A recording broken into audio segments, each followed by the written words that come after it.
What is up, guys? It's your boy GRC. We're coming at you live every single day at 11 a.m. Eastern.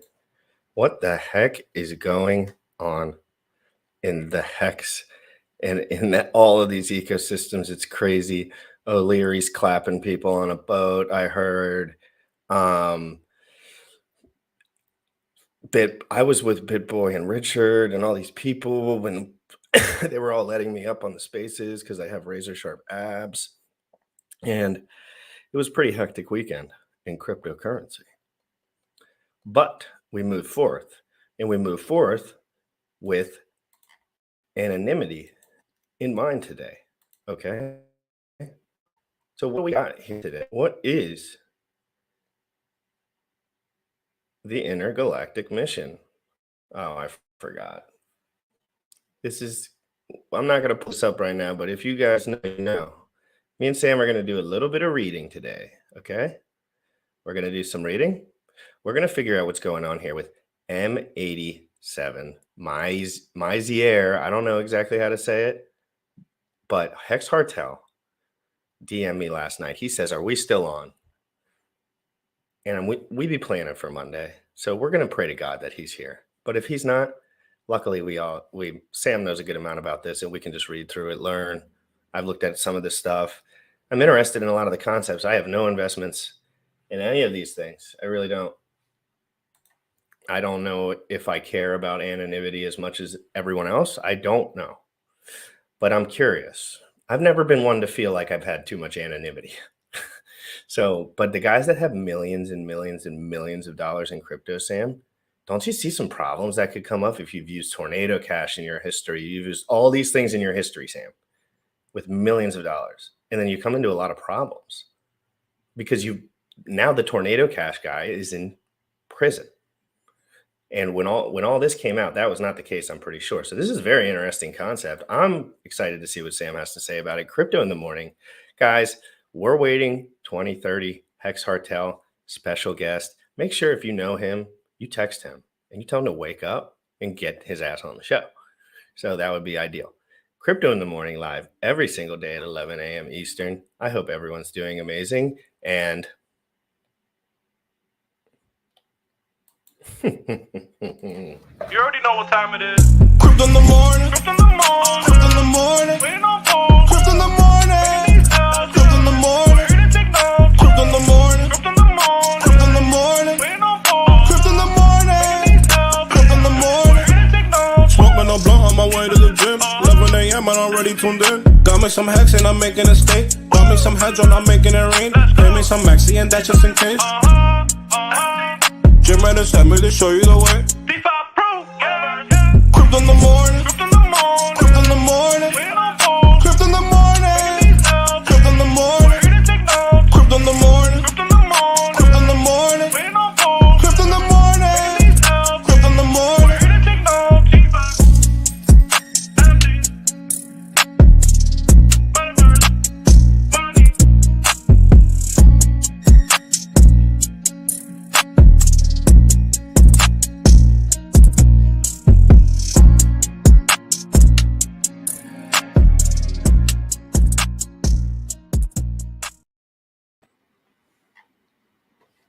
what up? Oh, hold on, you're muted. Was 6 months ago, and it was not nearly as well put together as it is now. I went through and I gave somebody on their team some feedback. I didn't even do a video on it because I was like, it's a little too sloppy for me at the moment because they were so early. But gave some feedback on some things, and I've been reading through their site. And wow, they have made a lot of progress. This is something that, as I'm reading through it this morning pre-show, is interesting to me. It's got some elements of cult in there, right? But it also has some elements of Tornado Cash. It also has something that could be very interesting if this is successful, is a intermediary that is all a smart contract for escrow. So one of the things that is going to be going on blockchain at some point, to some degree, is the housing market. You need something to hold an escrow, right? Like I'm going to buy your house. So I put on $5,000 saying, hey, I'm going to buy your house.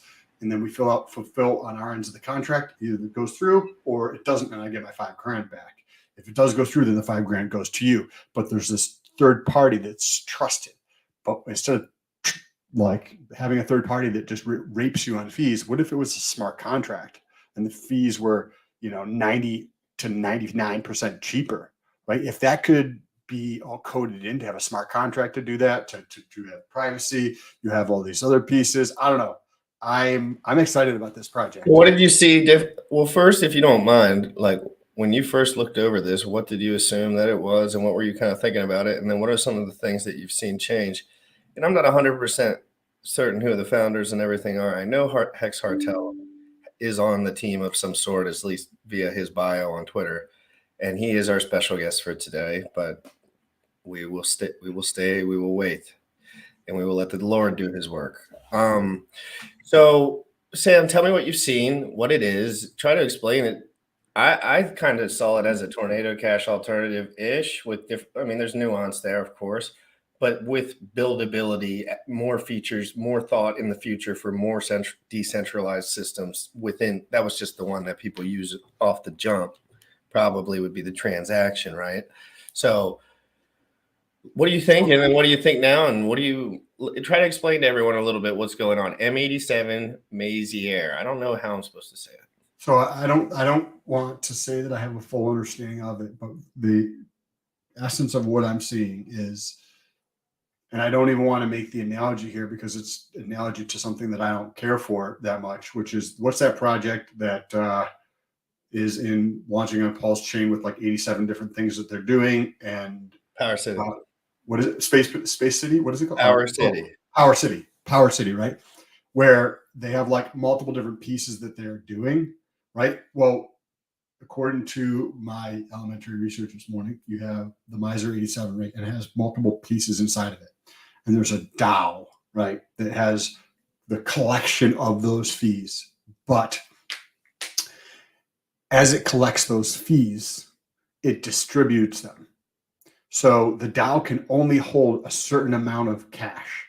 If it gets above a certain amount of cash, that excess above that dollar amount is automatically bought and burnt of their actual token. But as it collects fees, a portion of those fees are going to token holders who are stakers. Now, similar to, say, Call to DAO, where you have certain levels of people who can put proposals forward, right? So in Cult DAO, if you're not familiar with it, the top 50 holders can put forth proposals, but they can't actually vote. So if I own, the biggest amount of Cult DAO, I can put forth a proposal, and my proposal could be voted on by everybody else, but I cannot personally vote on it. But you still earn fees by being in there.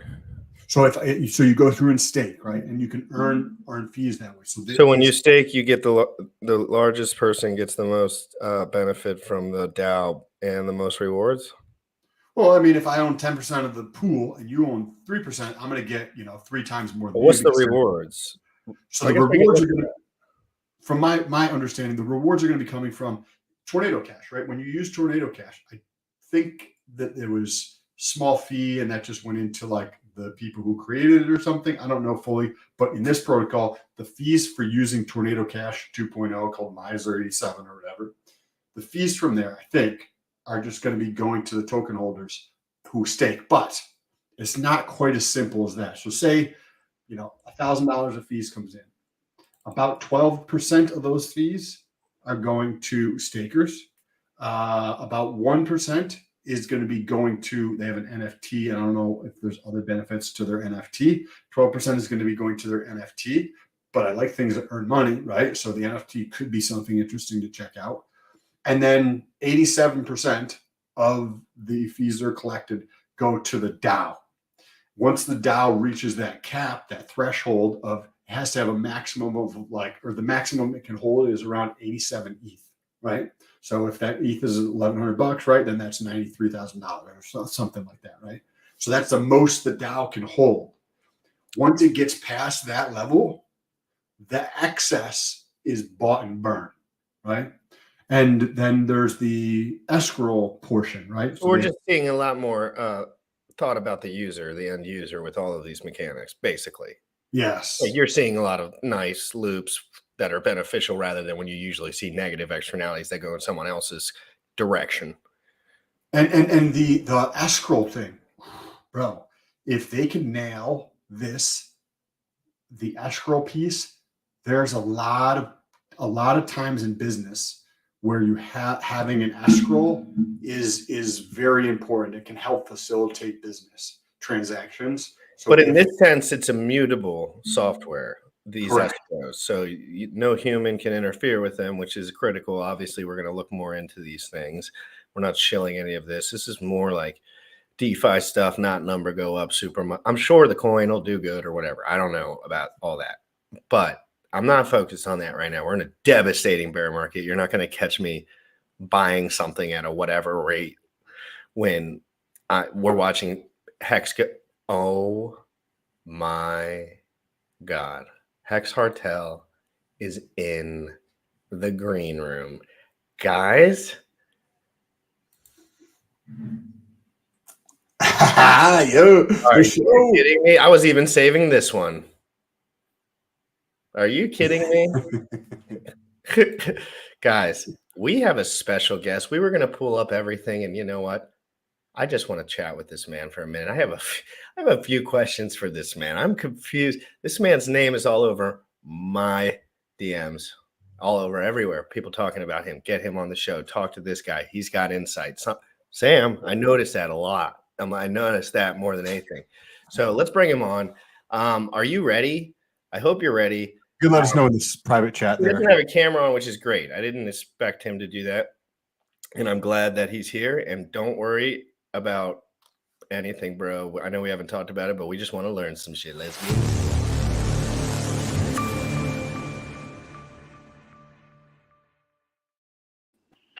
Yes. What up? Hey, how you doing, bro? Good to see you on here. I think I've seen you on Twitter, but I don't think I've actually chatted with you in person. So good to have you here. Hey, thanks so much, Sam. Yeah, no, I remember even very early on, before I had even joined the project, DMing you and asking if you wanted to be a part of the beta. And then I think you were working out that day or something along those lines.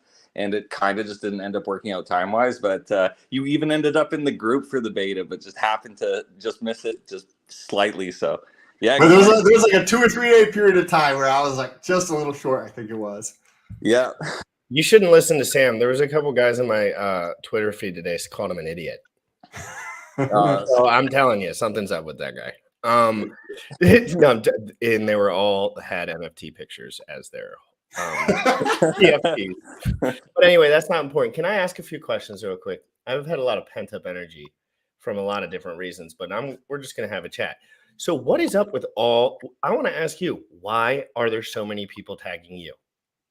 Why are there so many people asking for me to have you on the show? Why are there so many humans excited about privacy and DeFi right now? I want to ask you those questions right now. Well, first of all, I'm going to say it's 8:20 in the morning and I just woke up. I barely slept, so I apologize if I sound a little derpy this morning. But yeah, I think the government, honestly, has been they've really been attacking privacy for quite a while here, and little by little, it's been ramping up quite a bit.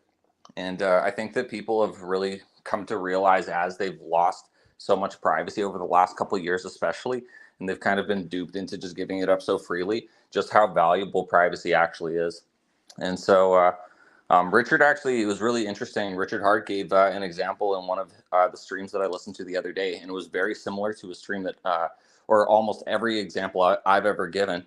And basically, like, yeah, if you have your money, I would always give the example of that you wouldn't want to pay for something in real life and have someone immediately see all of your assets, and that they would know exactly what you had and then maybe beat the keys out of you. I always use pizza. He used burgers, so I'm guessing he likes burgers. Must be one of his favorite foods. I like pizza, but yeah, yeah. So I'm on the pizza side of that bet as well. If there's like a choice, but if I need protein, I'm going to have to go burger. Protein burger, hell yeah. For me, steak. I love steak. Who are you?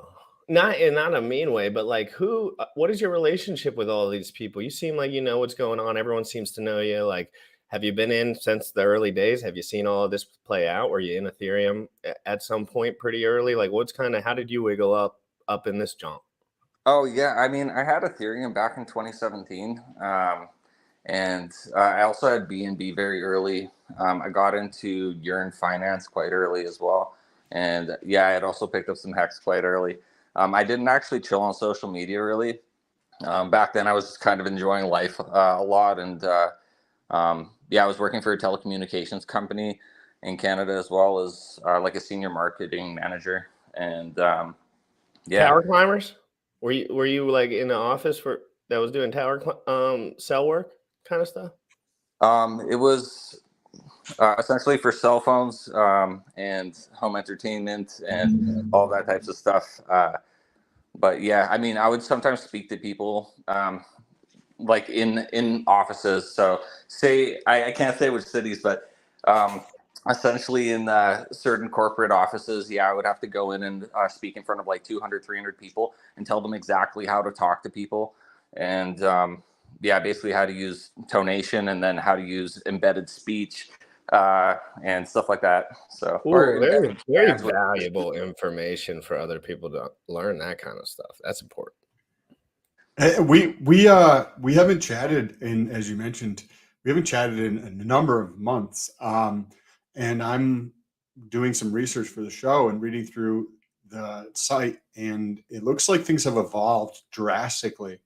Can you give us like an overview? I was trying to, do my best to that, but like I don't have the knowledge or the experience in this protocol. So can you give us kind of an overview of how things sit at a broader level? I could tell you, or I'll go into really great detail if you want even. We'll start broad and then we'll dive into the weeds. Yeah, start for the people that don't know what's going on, and then we'll go down the rabbit hole. Yes. Okay. The rabbit hole's fun. That's where I want to go, but I need to start at the top. Otherwise, I get because a lot of people don't know what this is. It's a little more of a technical subject. Yeah, so like when this whole thing started out, it was just a Torn fork, essentially with some additional token support and slightly lower fees than Torn had.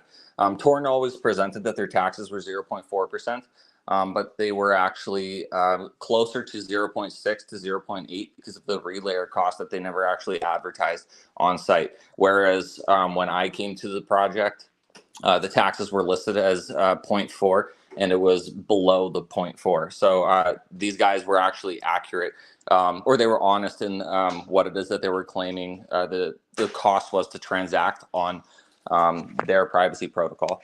But yeah, so that's when I came to the project.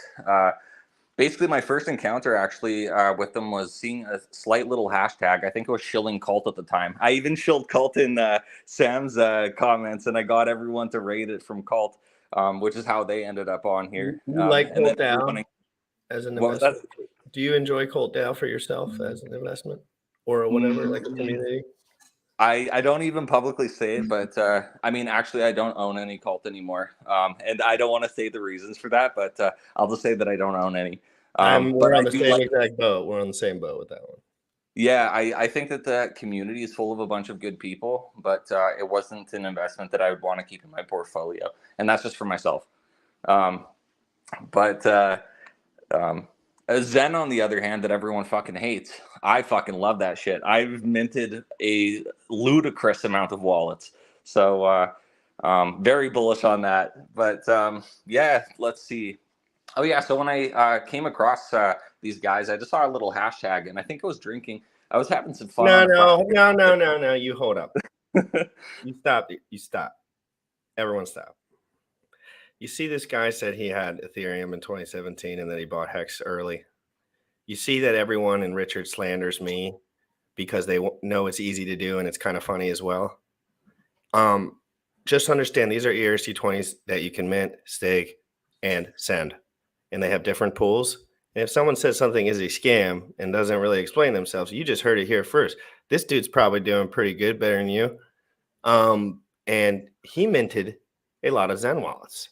It's a really interesting concept for you guys that are watching that have essed on me for the last 3 weeks without looking into one thing, except running your mouth and listening to Mr. Daddy PPs.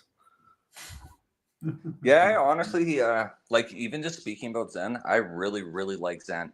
I think it's going to be one of the most transacted currencies in the entire world, to be honest. It even to me, like at first when I was seeing him launch it on all of these different networks, that was the only thing that I was a little bit against, and I thought, fuck, like why is he doing this? Because I don't like the idea of just really, really diluting a supply.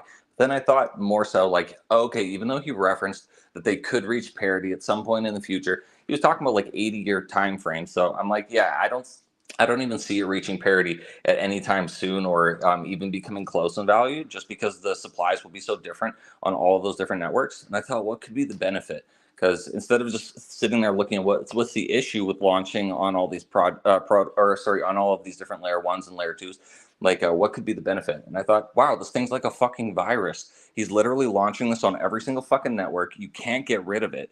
Like they could fuck up all like they could fuck up 10 different networks and Zen will still exist on one of them. So if you Well, Zen's diversify a network test. Zen is a network like floor at a minimum. Ethereum's going to have the hardest time with it, but the valuation is going to be the best at the same time. And they have the most technical, like, you know, pursuit in the front end of that kind of nature. Like, so people kind of trust Ethereum, I think. But to be honest, Ethereum is going to be the thing that struggles with this the most as far as load on the system. But what do we know? 2,000 Ethereum was burned in 30 days from Zen. That's $2 million if it was down a little bit. That's $2 million in 30 days. That is more than Hex or any, you know, more than anything. And so that is a way to kind of use the gas fee. But, you know, the premium between the gas fee and the mint can never really be that far off. But what do we know? In a few years, you won't be minting any Zen with your one-day mints. None. I mean, yes, a little, nothing worth anything, because people are going to use this for other reasons, and Jack's doing a great job. And the one thing that I like about it is that I can claim and stake when my mint is over, and it never hits my wallet, and I'm never tax liable for another 1,000 days afterwards, which for me is very important now that I'm learning more about my taxes. Hell yeah.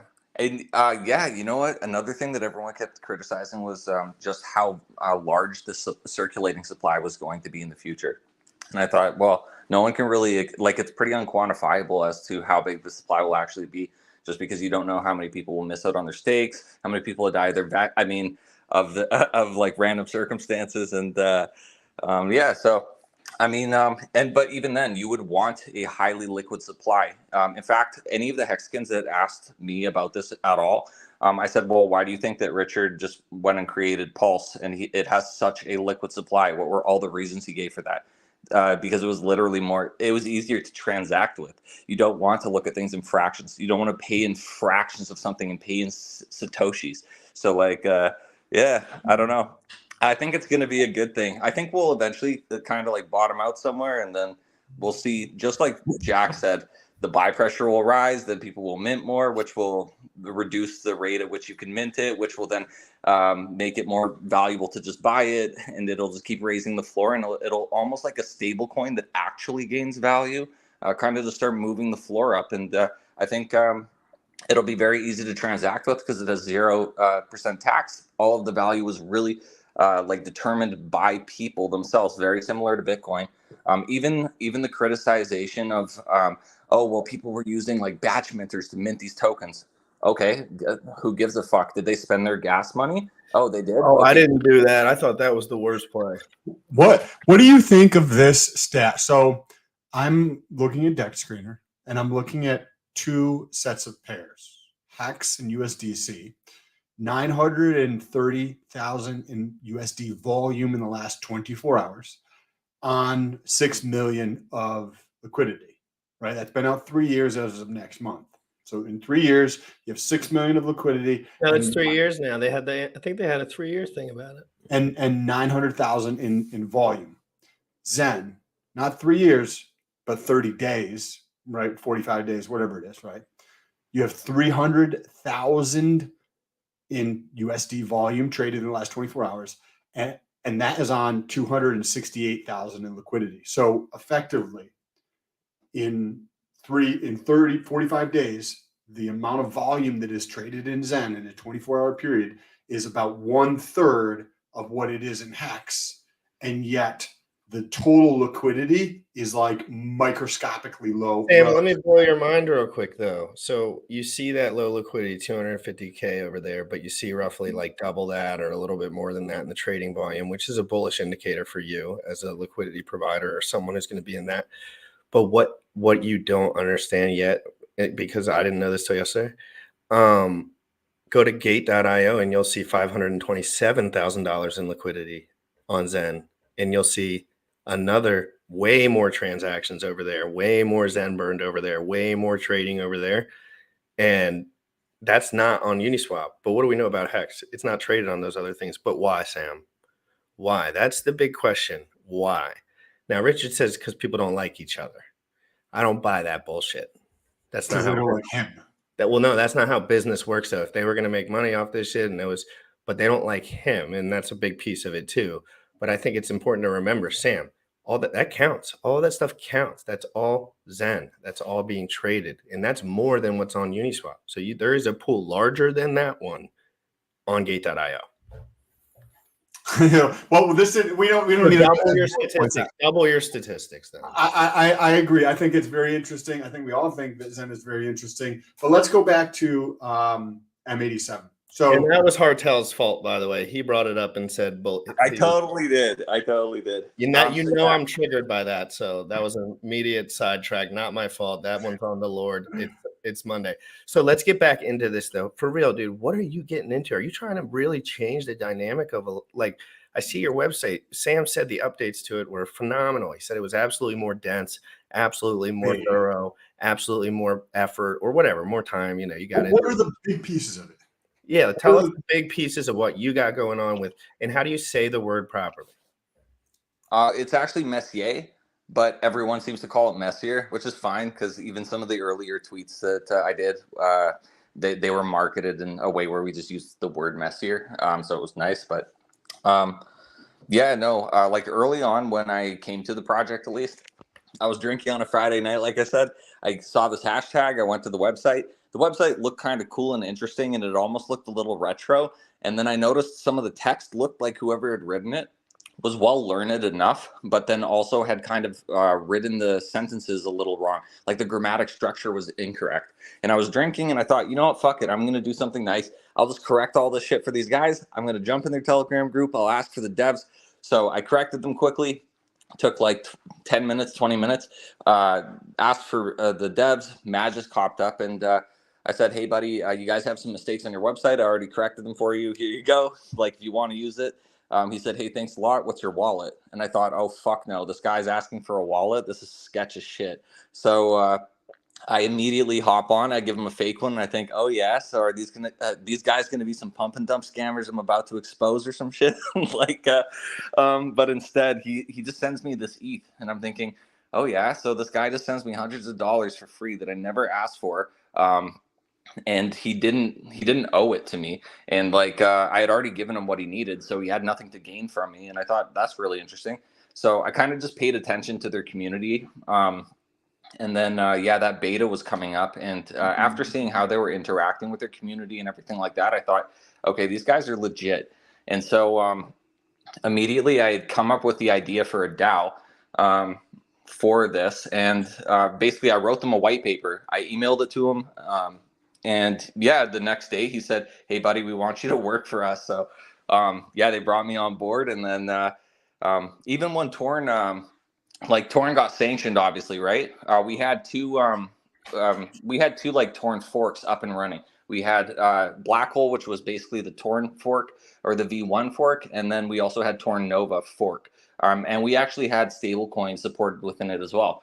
But the moment Torn got sanctioned, I just told them right away, hey, it doesn't matter if legal opinion is that it's legal to run these protocols, because at the end of the day, what's going to happen is someone could just utilize our pools, or a bad actor, or someone who's even just malicious could intentionally create a rug pull, scam people, never plan to use the ETH whatsoever, but maybe they just hate us for whatever reason, or we're a competitor. They could use our pools, report themselves, and then say, oh, look, stolen money from this particular protocol has been laundered through their pools. And then we would just be subjected to the exact same type of sanctions or warrants that Torn had been subject to.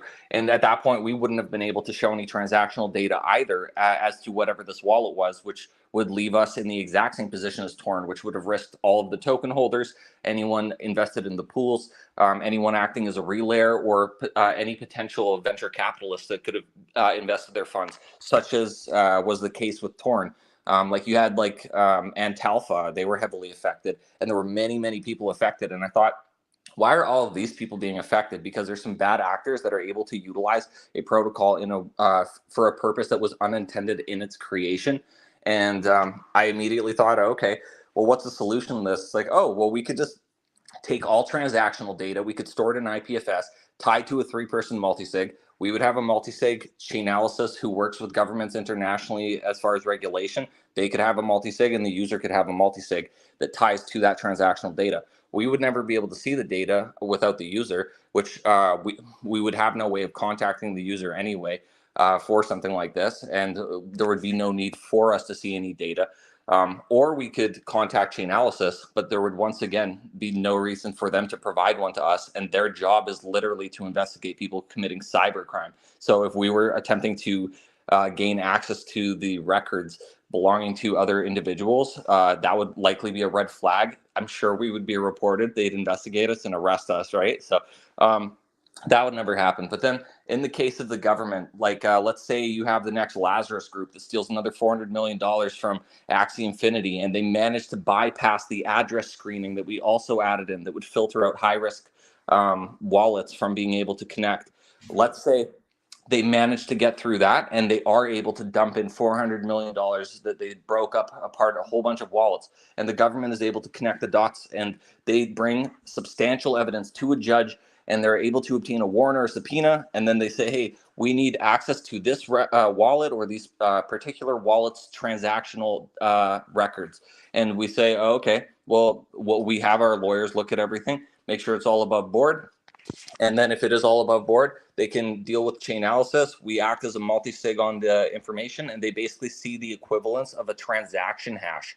So pretty simple. It's but then in the case of, say, let's say that there's a trucker protest in Canada, and let's say that people aren't doing anything wrong, but the government decides to grossly breach people's privacy, and they think that they have the right to freeze people's funds, and we disagree with that. Well, in the case of Torn, they would have been fucked, because in the case of Torn, they could have just sanctioned them, said that they had absolutely no way of actually showing the data, which means that they would have had no leverage to actually have a conversation with the government whatsoever. In our case, we might disagree with that and want to go to court over this. So it would actually put us in a position where we would have leverage of some kind. We would have the possibility of complying with the subpoena or warrants, but we may disagree with it, which could require us to go to court. And I think at that point, if there was something where the government was grossly breaching public privacy, people's privacy in general, I think we would see a lot more support, especially when you can have a conversation before something negative happens versus afterwards. Because in the case of Torn, it's now going to take years and years, and all of the negative shit already happened, versus you already protecting everyone's private data, and the only ones who might ever actually be at risk of having their data exposed, which once again it's literally just the equivalence of a transaction hash that you would see on Etherscan anyway. But even in that case, it's still not their business. Those would be the only people at risk. So as far as I'm concerned, fuck the scammers. I don't care about their transactional privacy. The moment that they're committing a crime, they're taking on that inherent risk that they may be caught. So as far as I'm concerned, yeah, protect 99.99999% of all the people. So let's dive into that a little bit deeper. I was reading through that and I was like, ooh, I didn't fully understand it, but I was like, that's something that I definitely want to learn more about, because that's kind of like when you read through it, first take is like, that's something you're like, oh, well, what's the effing point of privacy if you don't have privacy, because Joe Schmo in the background can see my data, right? So how exactly does that work? If somebody has the transaction hash, does that, like, can they see the wallets involved? Can they because I know that transaction hash, each section of it means something different, but like if say hypothetically, they're like, hey, we don't like Sam, what he's saying, right? Whether he's doing something illegal or not, that we just don't like the ideology that Sam stands for. So we, being scum and like dirtbags in government, are just going to take money to go after Sam, right? And then they come after me, right? And then the transaction hash is exposed. Can that lead to them being able to figure out which wallets were used? Yeah, so in a sense, it's actually not the transaction hash in particular. Like, what's really happening is you'd be tying your wallet to a shielded key, and it's actually that data that's being shown. So all of the transaction hashes involving the pools would literally show funds going into the pool from whichever wallets deposited them, and then any wallet that had been sent to from the pool off of that ETH that was, say, all intermixed with one another. So just because mixers, that's what they do. They basically lump everyone's funds together in a giant pool so that they're indistinguishable from one another. And then the way that our application is going to work is it will allow you to send and receive anonymized amounts, as well as we're building a wallet for it so that you can interact directly with DEX, so that you could be able to buy anonymously and send, and sell anonymously, which is going to be very unique. Basically, yeah. So if they were looking at records, what it would essentially reveal is any of the wallets that your shielded key had been tied to, and all of the, if you had withdrawn funds and those funds were used for something illegal, and say a warrant was produced to track down where they originally derived from, we would be able to figure out exactly which shielded key belonged to you and any transactional data that was tied to that particular key. So that's actually what would be exposed. So all of the transaction hashes, regardless of that they would be coming into the pool and out of the pool, they would all be tied to that shielded key. So it's really that information that's being stored in IPFS. So what do you think about, like, because somebody's going to hear this and it just sounds like a backdoor that can be accessed to bribe, do nefarious things, like obviously there's good intentions to set something up like this, right? People believe these things, right? But the road to fucking hell is paved with good intentions, right? So how do you overcome that? Is like, hey, we're creating an intentional backdoor for privacy to not actually be private. And how do you know what I mean? And I understand the thinking behind it, right? But clearly anybody who's listening, who has that, right, who really wants privacy, can be like, okay, well, great. There's just a backdoor to privacy that it could be vandalized in the sense where somebody could get access to that in some way, right? If there is the backdoor, that's how people are going to be thinking about this. So how do you overcome that? Actually, we haven't dealt with that too much. The main criticism that we received, actually, and I really like the guy. The guy's really chill. He actually brought up the protesters.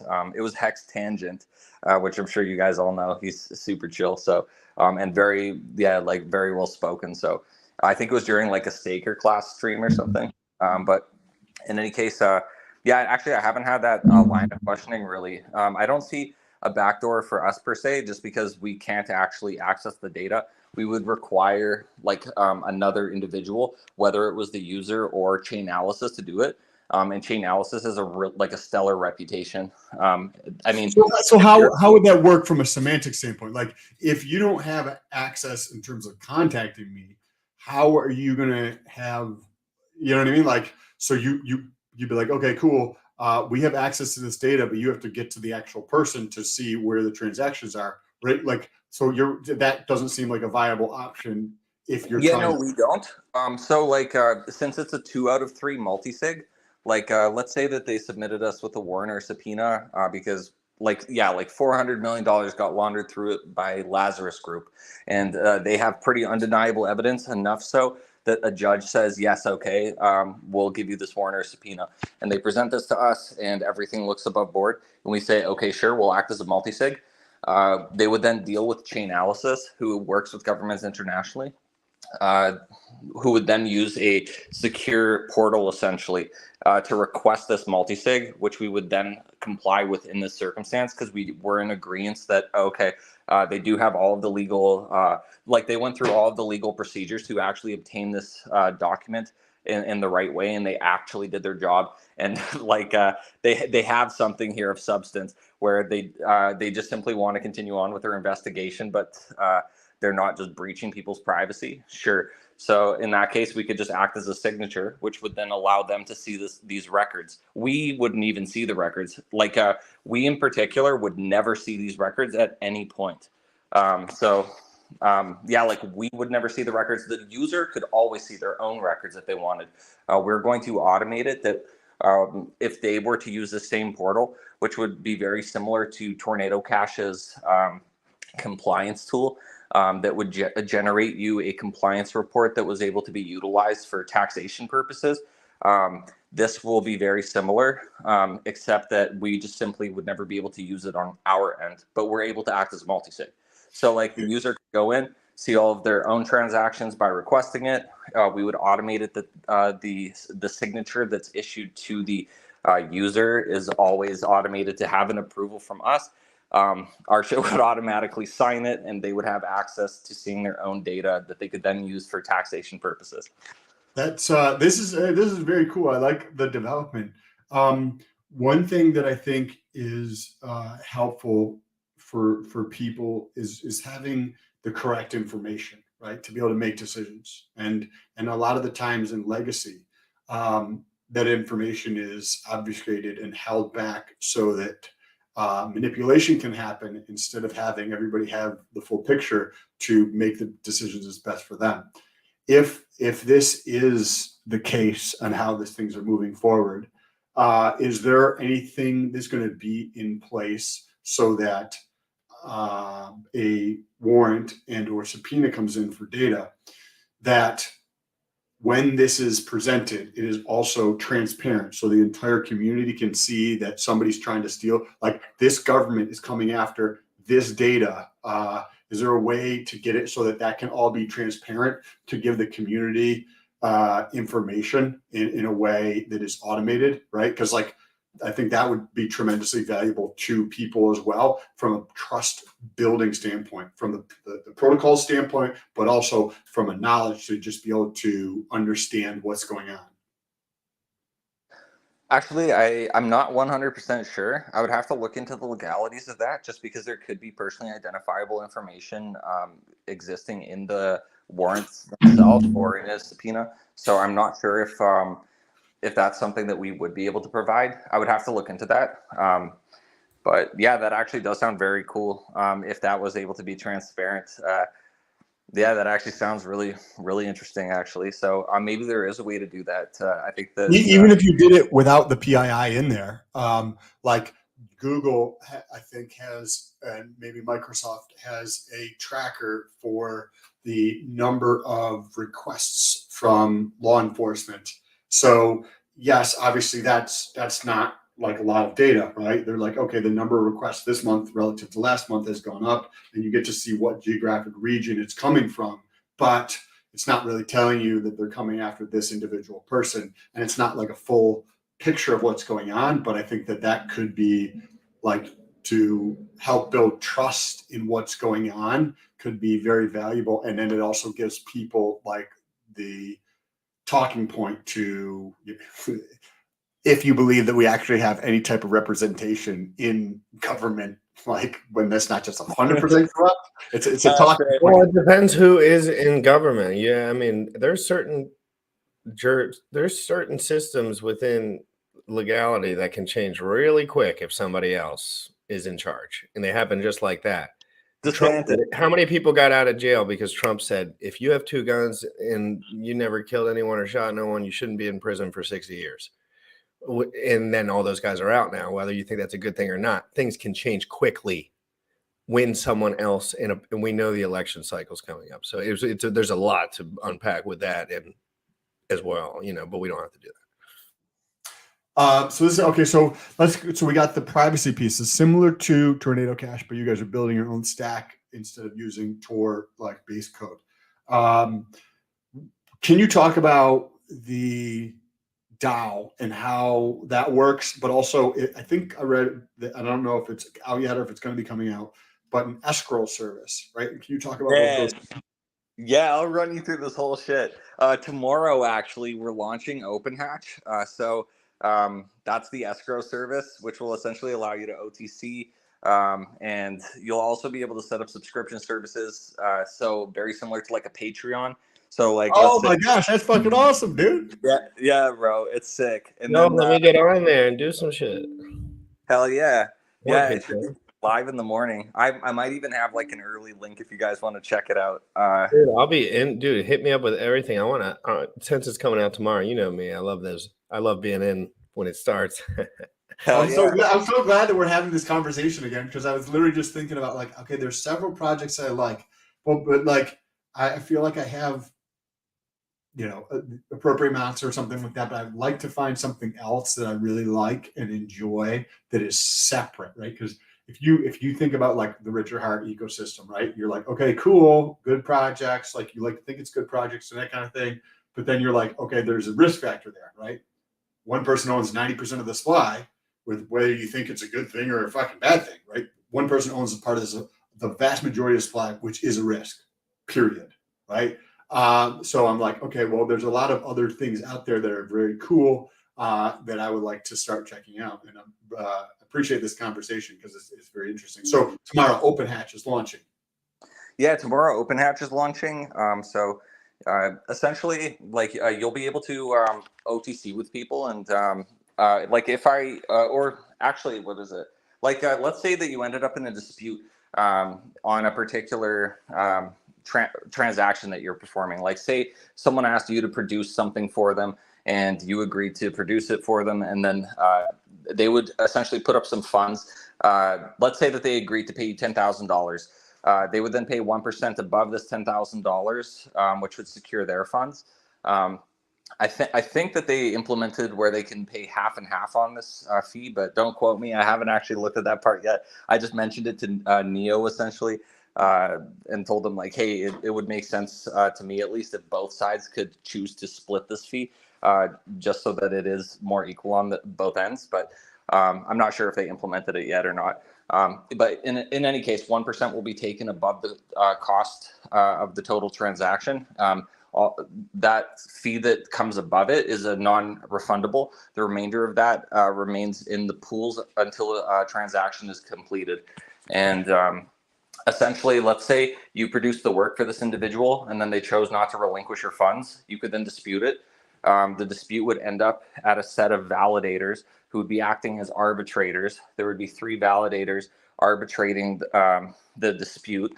And then if the binding decision was not to the satisfaction to the other individual, or they didn't respond to it within a given time frame, then the funds would be released to whoever the binding decision had been in favor of.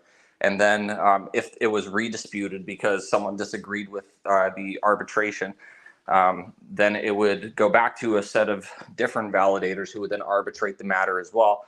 And if in this case the binding decision coincided with the first, it would conclude the dispute. It would release the funds, and if the second one was different than the first one, then it would go to a third one automatically, and whatever the binding decision was of that, it would release the funds. So, and after the third time, there would be no way to either a double and confirmation in the same direction.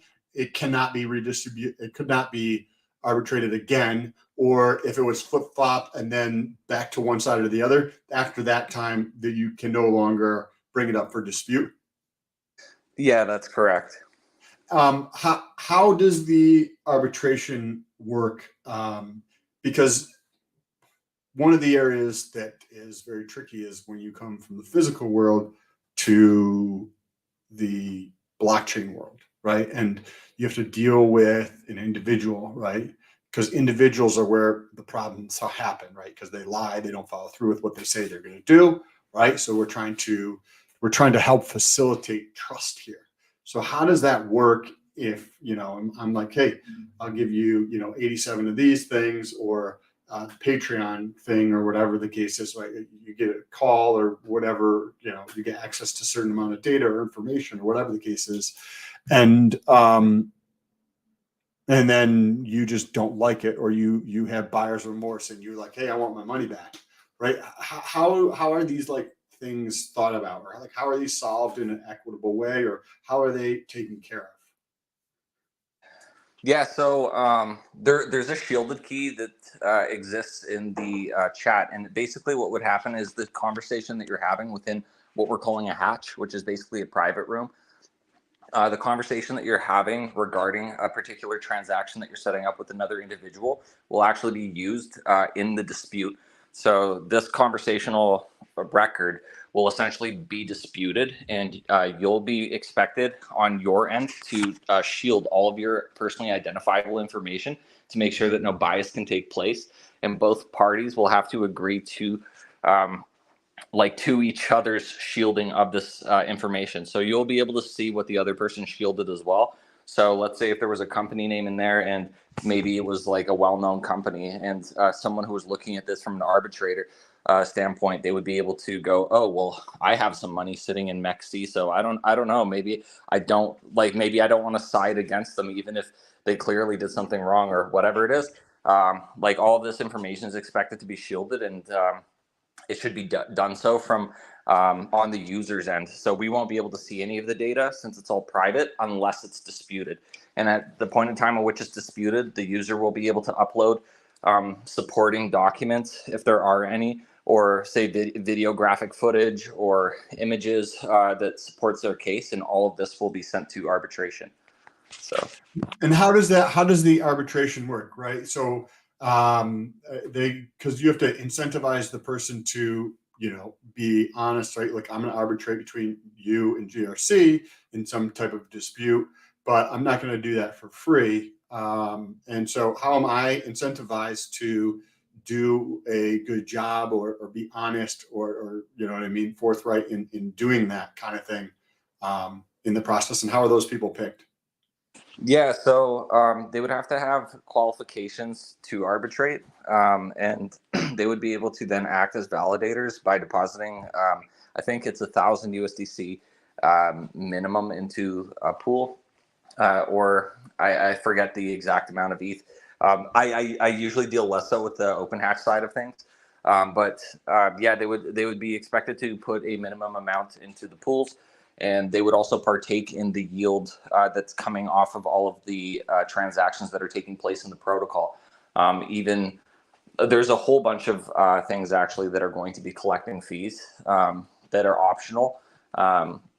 And 50% of all of the fees that are collected from any of the services or any of the little features that are optional that can be added as well or paid for, 50% of those go directly to the validator pools. So they're we receive 50% in the pools of Virgo. The other 50% goes there. When arbitrating, you're also expected to essentially create notes that would reflect what it is that have actually been, or like where it is that your binding decision came from. So let's say someone was not actually performing their job properly, and let's say you ended up in a situation where the arbitrators simply didn't do their job and they were just clicking because they're like, oh, sweet, this is revolt to earn. I can just click yes on everything because I get more money. Freaking. Hey, I got a steak over there, so please don't FUD. Somebody sent me a steak over there, and it's lost a couple zeros, but there's some good yield. Okay. JK, guys, if anyone likes that stuff, my bad. So if anybody's not familiar with this, if you've been on the internet and or make money on the internet, you've seen people where like an ad comes up and it says, hey, you can take a survey to earn money or coupons or something like that. And then there's people who Amazon has a service that actually helps facilitate this, where I can say, hey, I need this type of qualitative data and these things filled out. Well, there's a bunch of people who are kind of freelancers for Amazon that will go fill out this data. However, the issue there is that I can just literally click through as quickly as possible. And they try to put dummy questions in there to see if you're actually doing it and this type of thing.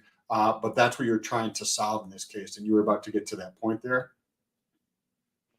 Yeah, essentially, if the validator hadn't actually presented in their notes, like that they had actually read through all of the data and where their decision came from, and something that would actually legitimize their decision, regardless of the fact that they were only picked because they actually do possess the qualifications in real life that they obtained in their respective countries.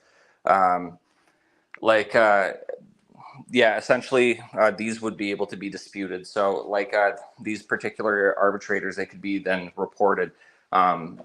They are deposited in the fund or in the pools as well. We would likely, or actually, I think it says it online. I didn't actually deal with this part as much, but I think that their funds get sent back to their wallet, and they're basically revoked. Is there like a slashing? What was that? Sorry. Is there like a slashing? So say like, you know how like Ethereum, we just went from where it was to the merge now, and validators, if they're not, updating their code or keeping up with validating properly, their ETH gets slashed. Is there any of that going on? No, their ETH doesn't get slashed, but if they were essentially inactive and they weren't actually validating, they simply wouldn't partake in any of the yield since they hadn't actually done their job. People could choose to work on more of these, but essentially, like all of these validators, they would be KYC'd, so they would have to provide personally identifiable information to us, at which point they would actually become validators to make sure that no one is actually acting as a bad actor. And then in the event that, say, someone did not do their job and they sucked, they would be canned essentially. So, yeah. Are they going to be paired with validators that are associated with that geographic region of the world, or right? Because if I'm doing something with GRC, and we go to this private room and we have the discussion right in the room and talk about this. And then, why you gotta say private room? Well, that's how I interpret what you're saying about that. But this is recorded, so to speak, and then the arbiters are located in another country or whatever the case is. It could be hard to grasp some of the context of these conversations, right? Like the language and mannerisms that we or I use in another part of the world could be looked at very differently and have different meanings. So has they thought about that piece of things? Yeah, like not having a dude from Swahili, basically arbitrating your English case. Yeah. Yes, sir. Which happens all the time nowadays within industries. It's like you don't even know which planet the other humans on, or whether they're in a bathtub with 11 kids and on a cell phone, or if they're at an office in Jersey. You can't even you never know. No, that's very true. Actually, I find that so interesting in crypto, and I mention it to people all the time that I meet in the real world, or if I'm buying cell phones and shit. I'm like, if they're good at customer service, I'm like, crypto is where you should be, because you will make way more money acting as a moderator online than you ever will in your current job. And unlike almost every single service type of a job that you would have, they typically outsource everything to third world. But actually, in the case of crypto, everyone wants someone who can speak English perfectly. So you are actually going to get more money than the average person, and you're more highly sought after. So I always recommend everyone that I meet that can speak English well and is very eloquent, hey, fuck your 9 to 5, just hop in and start doing crypto related shit. But yeah.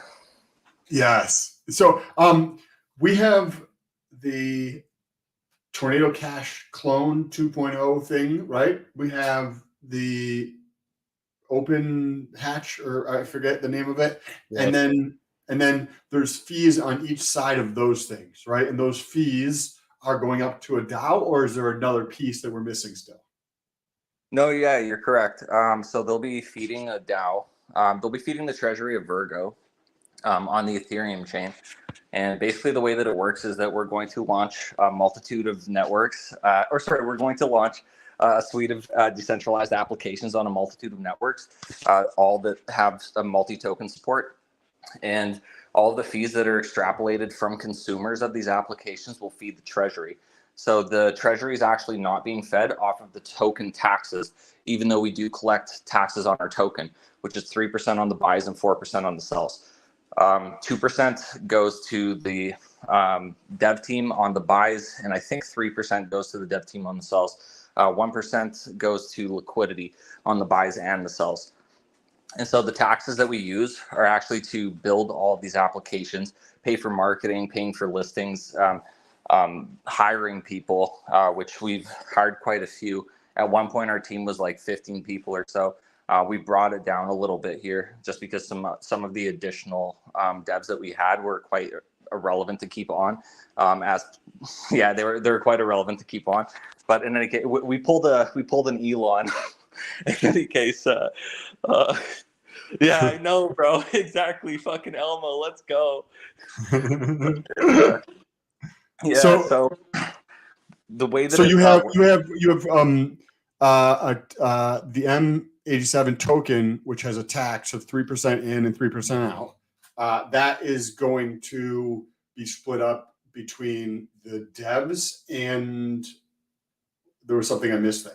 Yeah, the devs and liquidity, and so essentially, like they're basically utilized for marketing, for listings, the creation of these applications, the pools that need to be hosted, basically everything that has to do with upkeep of these applications, as well as the creation of them. And because of that, 100% of all of the profits that is being derived from these products and services that we're creating is being fed back to our community. So rather than just simply taxing a token, like let's say if we're looking at Cult, just because you guys are so very familiar with Cult, Cult taxes 0.5% on every transaction, including the transfers. So you can't even send your funds to another wallet without taxing yourself, which then goes to their treasury. But the moment that those tokens end up on a CEX, unless they allow for the taxes to be implemented there as well and be fed back, which the majority of them don't, you're losing out on all of that funding that goes to the treasury. Now I'll break down the entire DAO, and I think you guys will be able to pick out the differences between cults, which you're very familiar with, and this one. There was actually one of these ideas. I think particularly stemmed from you guys actually doing a deep dive on this. So one of my ideas actually, coincidentally, Jim Rat, it came from you criticizing specifically that, well, what if someone died? I think you were bringing up like this airplane analogy at the time, like months and months ago. And the moment you said it, I was like, yeah, okay. So there's a fix for this as well. Basically, the way it works is all these fees are going to fund the treasury of the DAO.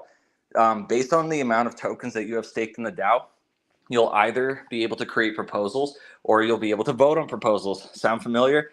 But then, so the top 87 staked wallets will be known as the Poehi, which means the the embellished dark source of unending creation. The remaining, yeah. Is that a term towards the solar system and shit?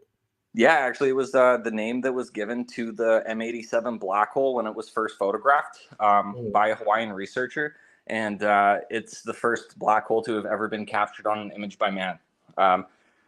So I thought it was a sick name, and it had a sick meaning behind it. So I thought, fuck yeah, we're taking that. But yeah, so the rest of the voting class, or the rest of the staking class is known as the Halo. They're responsible for voting. Now, you're able to stake in two different ways. You can either stake your tokens in their raw form, which would essentially, very similar to Cult, it would trade your token for staking token type 1, which would pertain to the first pool.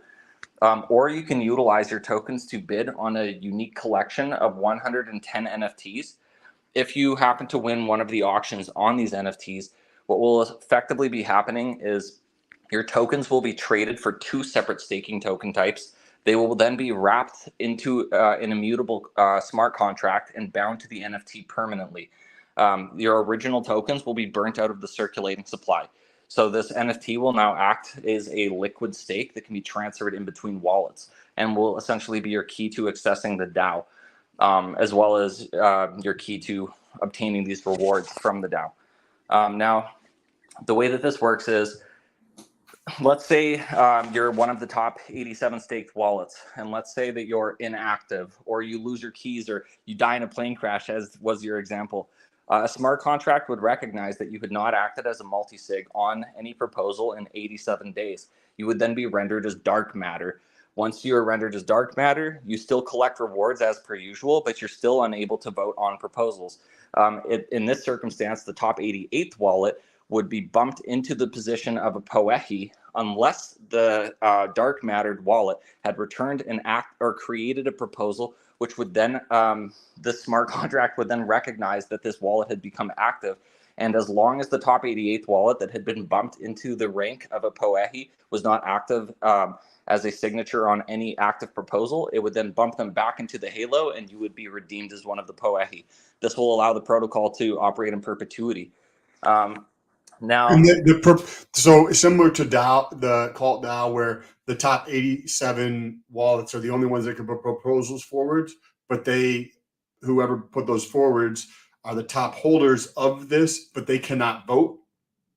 Yeah, they cannot vote. That part is identical in that manner. Yep. Theirs is top 50. I think they selected 10 of theirs.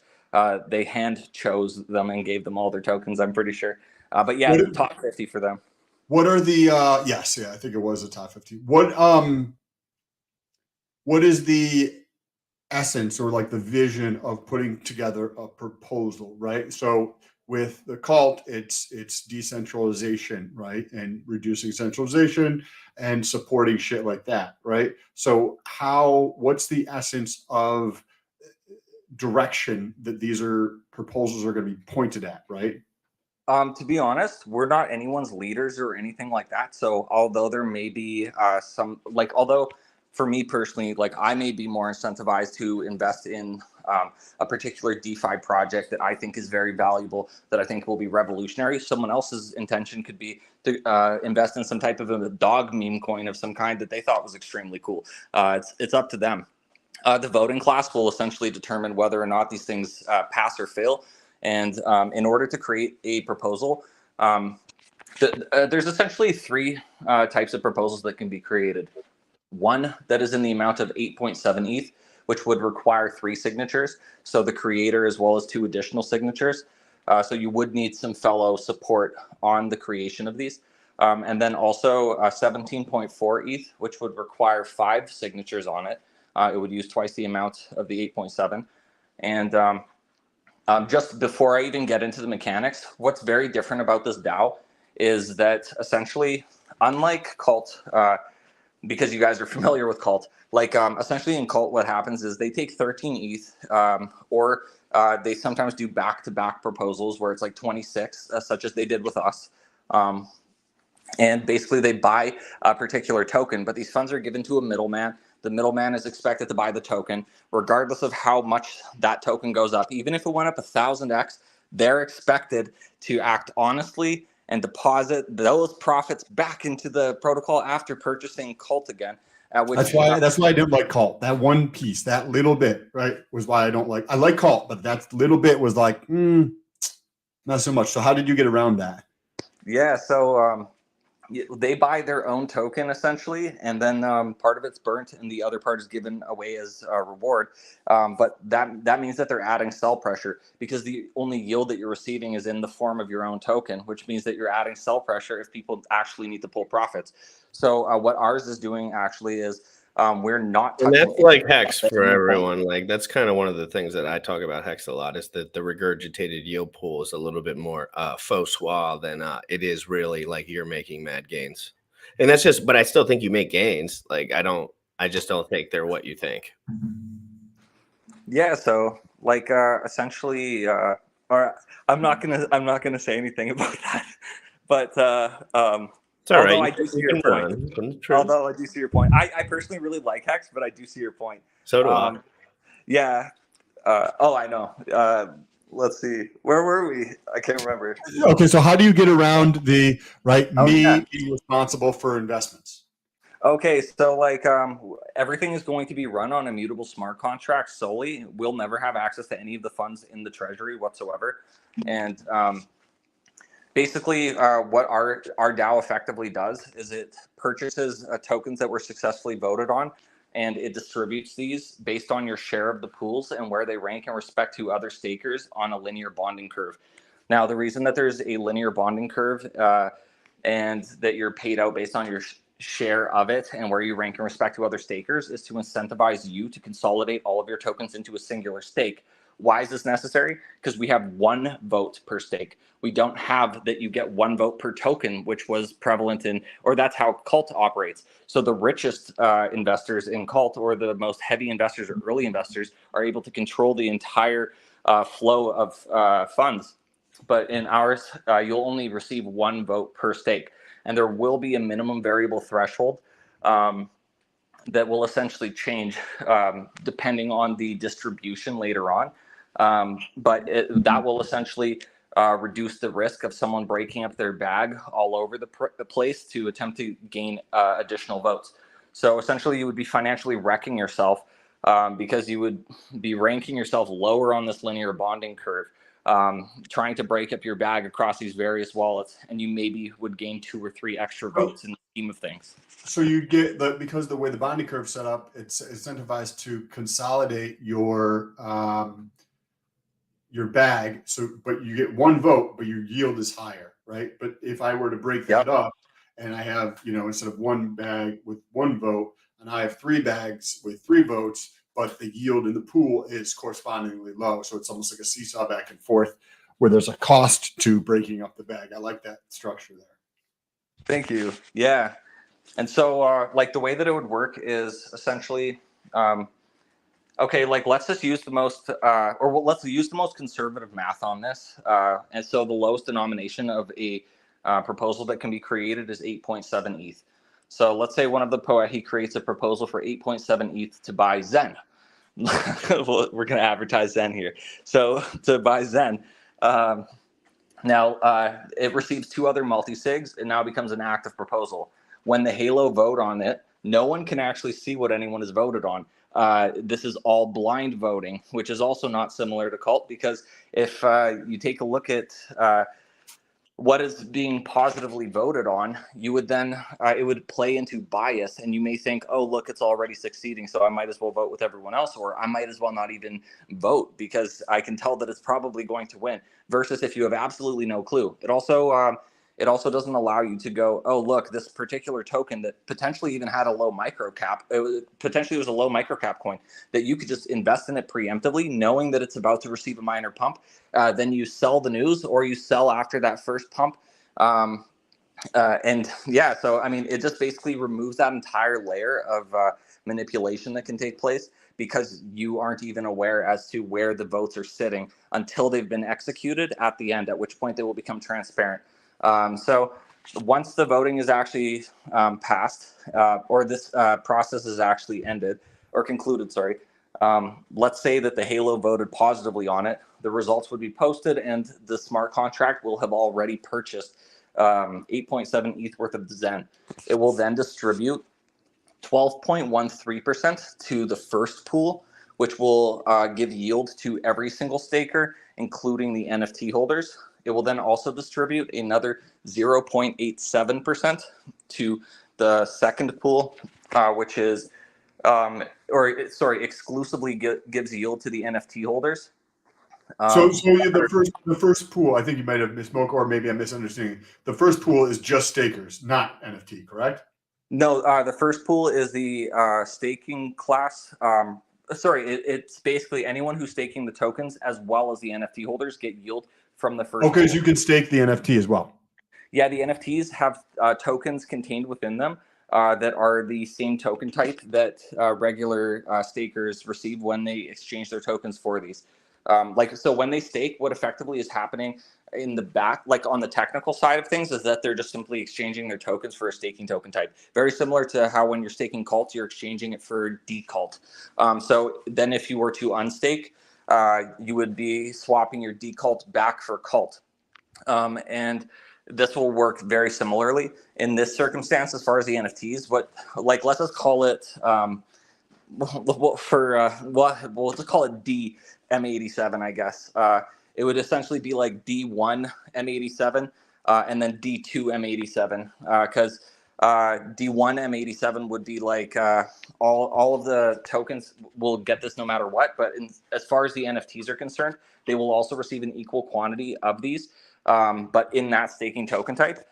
Which will then pertain to that secondary pool, which is why they're able to receive additional yield because they will then qualify for this pool, and their positions will never be able to be compounded either, which means that all of the positions that are held in the form of these NFTs, they will be undilutable positions. So that means the yield they have to claim and pull. Sorry, what was that? So that means the yield they're going to have to claim and pull, correct? Yes, correct. Okay. There was a question. I asked this question for Bullish because he asked many a time. Question: who is the KYC provider for M87? That M87 is using for KYC verification badge, and then he said, KYC process. Who is doing the KYC process follow up? If one wanted to use the protocol without ever doing KYC, what should they avoid? Oh, okay. So Bullish. yeah, no, like the KYC we would be performing ourselves. That's quite simple, actually. It's the same way that any KYC would work. That's just simply to verify yourself. And he's talking about OpenHatch, I believe, right now. So I think you're talking about OpenHatch, right, Bullish? Yes, probably. Yeah. Okay. He probably was in relation to the. So do you need where is KYC needed? Is it needed in OpenHatch? No, it's not needed at all. You don't have to get one. Essentially, like let's say you're someone who does a massive amount of business, and maybe in particular for you, it would be more worth it for you to essentially have more trust when someone just naturally lands on your page or they want to deal with you. And maybe you do millions of dollars of business a year. And for you, it's easier rather than having a whole bunch of people vouch on you and whatever, or taking a look at your records and going, oh, okay, this guy's like legit. You're already KYC'd. People can see what types of volume you've dealt with already because those metrics are also tied to your account and can be they're visible on your profile actually as to how much volume has actually passed through your account. For someone who's doing this types of business, they might want a KYC just so that when someone comes to them, they know, oh, okay, this person is actually identified. Like if they fuck me, then I essentially have something to fall back on where I can report them. And then if the law becomes involved, that we will be able to obtain some form of a record on this individual to maybe go after them legally IRL. So those are things that are completely up to the individual themselves if they choose to want something like that. It would essentially just be for a verification badge, very similar to Twitter. So yeah, like okay. And then for the validators, I think is more so might have been what he was leading to where you said the validators need to be KYC'd. Because you're going to use a third party. You said you do it yourself, but a lot of places who use KYC from a security standpoint, from my understanding, is they'll have a contract with a third party vendor to do KYC for them. How is that going to work? Yeah, I suggested that we go through a third party as well, but we're going to do it in-house, I believe. I would actually have to talk to Neo about that more just because he handles more of the legal aspects of things.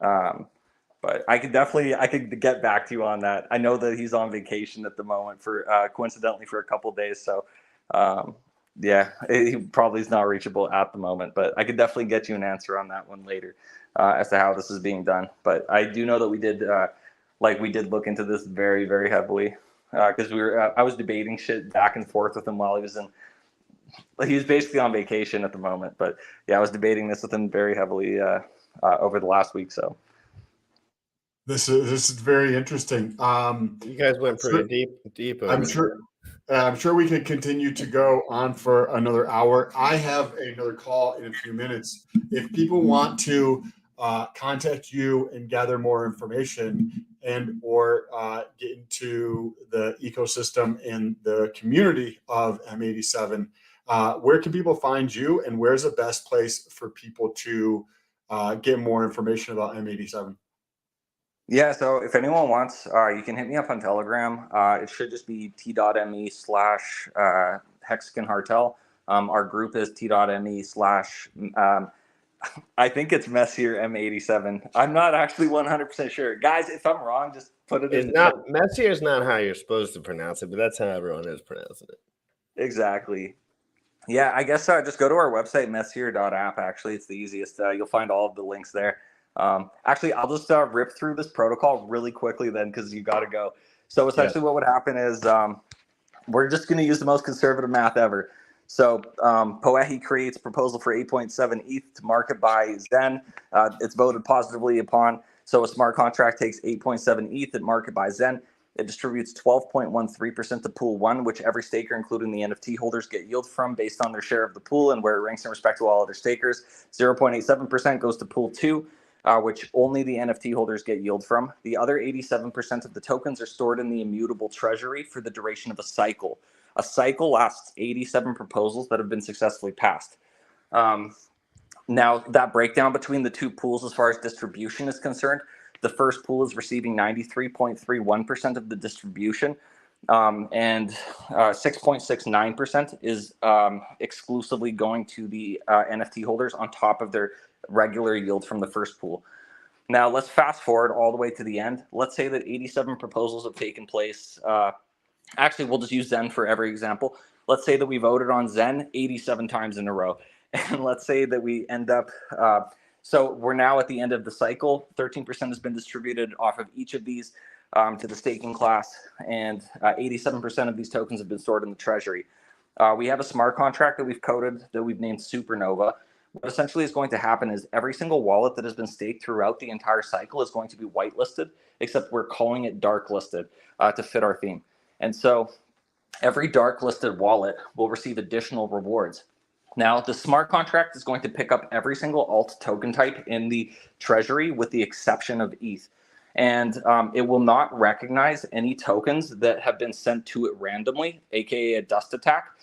So even if someone was just being friendly and they sent random tokens to us, if the smart contracts never purchase that token, it will not interact with them, just to avoid using a malicious token type. Now, when it picks up this Zen, what it's going to do is distribute another 12.13% of what was remaining in the treasury to the dark listed pool 1, then another 0.87% of the dark listed pool 2. It is then going to market sell this back into Ethereum. Then of the newly acquired Ethereum, it will distribute another 12.13% and another 0.87%, and then deposit the remaining 87% of the newly acquired ETH back into the treasury. So what this actually means is, and we're going to pretend that Zen traded completely sideways throughout this entire process, never gained or lost any value. If we're distributing, actually, I also need to point out the total yield off of all of the volume that passed through the DAO bumped up from what initially started off as 13% up to 33.99% by the end of that. So 33.99% was the actual overall yield from all of the volume that had been passed through the DAO. Now, of all of the, now like if we look at 87 proposals taking place at 8.7 ETH, 13% being taken off of that, and then of what's remaining, another 13% being taken off of that, and then of what's remaining, another 13% being taken off of that, if all of these tokens traded completely sideways, we would be talking about 498.42 ETH being deposited into the treasury. Now, the treasury is coded to only contain 87 ETH, and any amount that surpasses this triggers a buy and burn smart contract. So essentially, even if we depleted the treasury down to absolutely 0 ETH, we would be triggering a 411.42 ETH buy and burn on the M87 token. And none of the, just got to bring this up again, literally none of the funds sitting in the treasury are coming off of the taxes of our token. So we're not recycling new money and feeding it to old investors. All of these funds are actually true buy pressure because they're coming from an external source that lies beyond our token ecosystem. They're coming from the general public that's using our applications, which means that we're actually adding true value to our token. And that's exactly what I bring up constantly product market fit and getting yield from outside of your direct pool. Yes, there is something to be said about earning in a, Hex does it really direct and kind of does the T-share rate, which ratchets down, which we could all talk about, but we're not going to do that right now. But, for example, I love BNBP.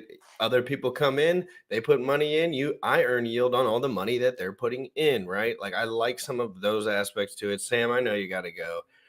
Hexican, I just put my number in the private there. Shoot me a text. I'd love to do another show and go more in depth on these topics, just in general. Whether it's here or it's on my channel. I just put my number in the chat. Appreciate you, GSC, for putting everything together. Bullish as well. Hexican, Heartel. I got to run, but I'll talk to you guys soon. All right, man. Peace. I'll say one thing before we go. All right, we can do another show. You're sharp in the morning, man. Me? Oh no, dude, I'm really slow right now. I'm like stumbling all over my words. No, you guys went deep. You guys went in all of it. That's all we needed, man. So that was good. But we know there's a lot of projects attached to this and like a lot of forward projecting like pieces. Like this is like a whole team that's trying to like take care of like decentralized shit, kind of like trying to make it right. Yeah, actually, and it's going to be really cool. Like, we're actually working also with like one metaverse I can say that we're already partnered with, which is Shibaverse, and essentially they're going to incorporate our Horizon application as a physical ATM in the metaverse that users will be able to draw off of anonymously and interact with anonymously within it. So we're also in talks with some other metaverses. And looking to do the same there, as well as potentially incorporate POS devices inside of the various retail outlets within these, so people can pay anonymously, I guess, within the metaverse.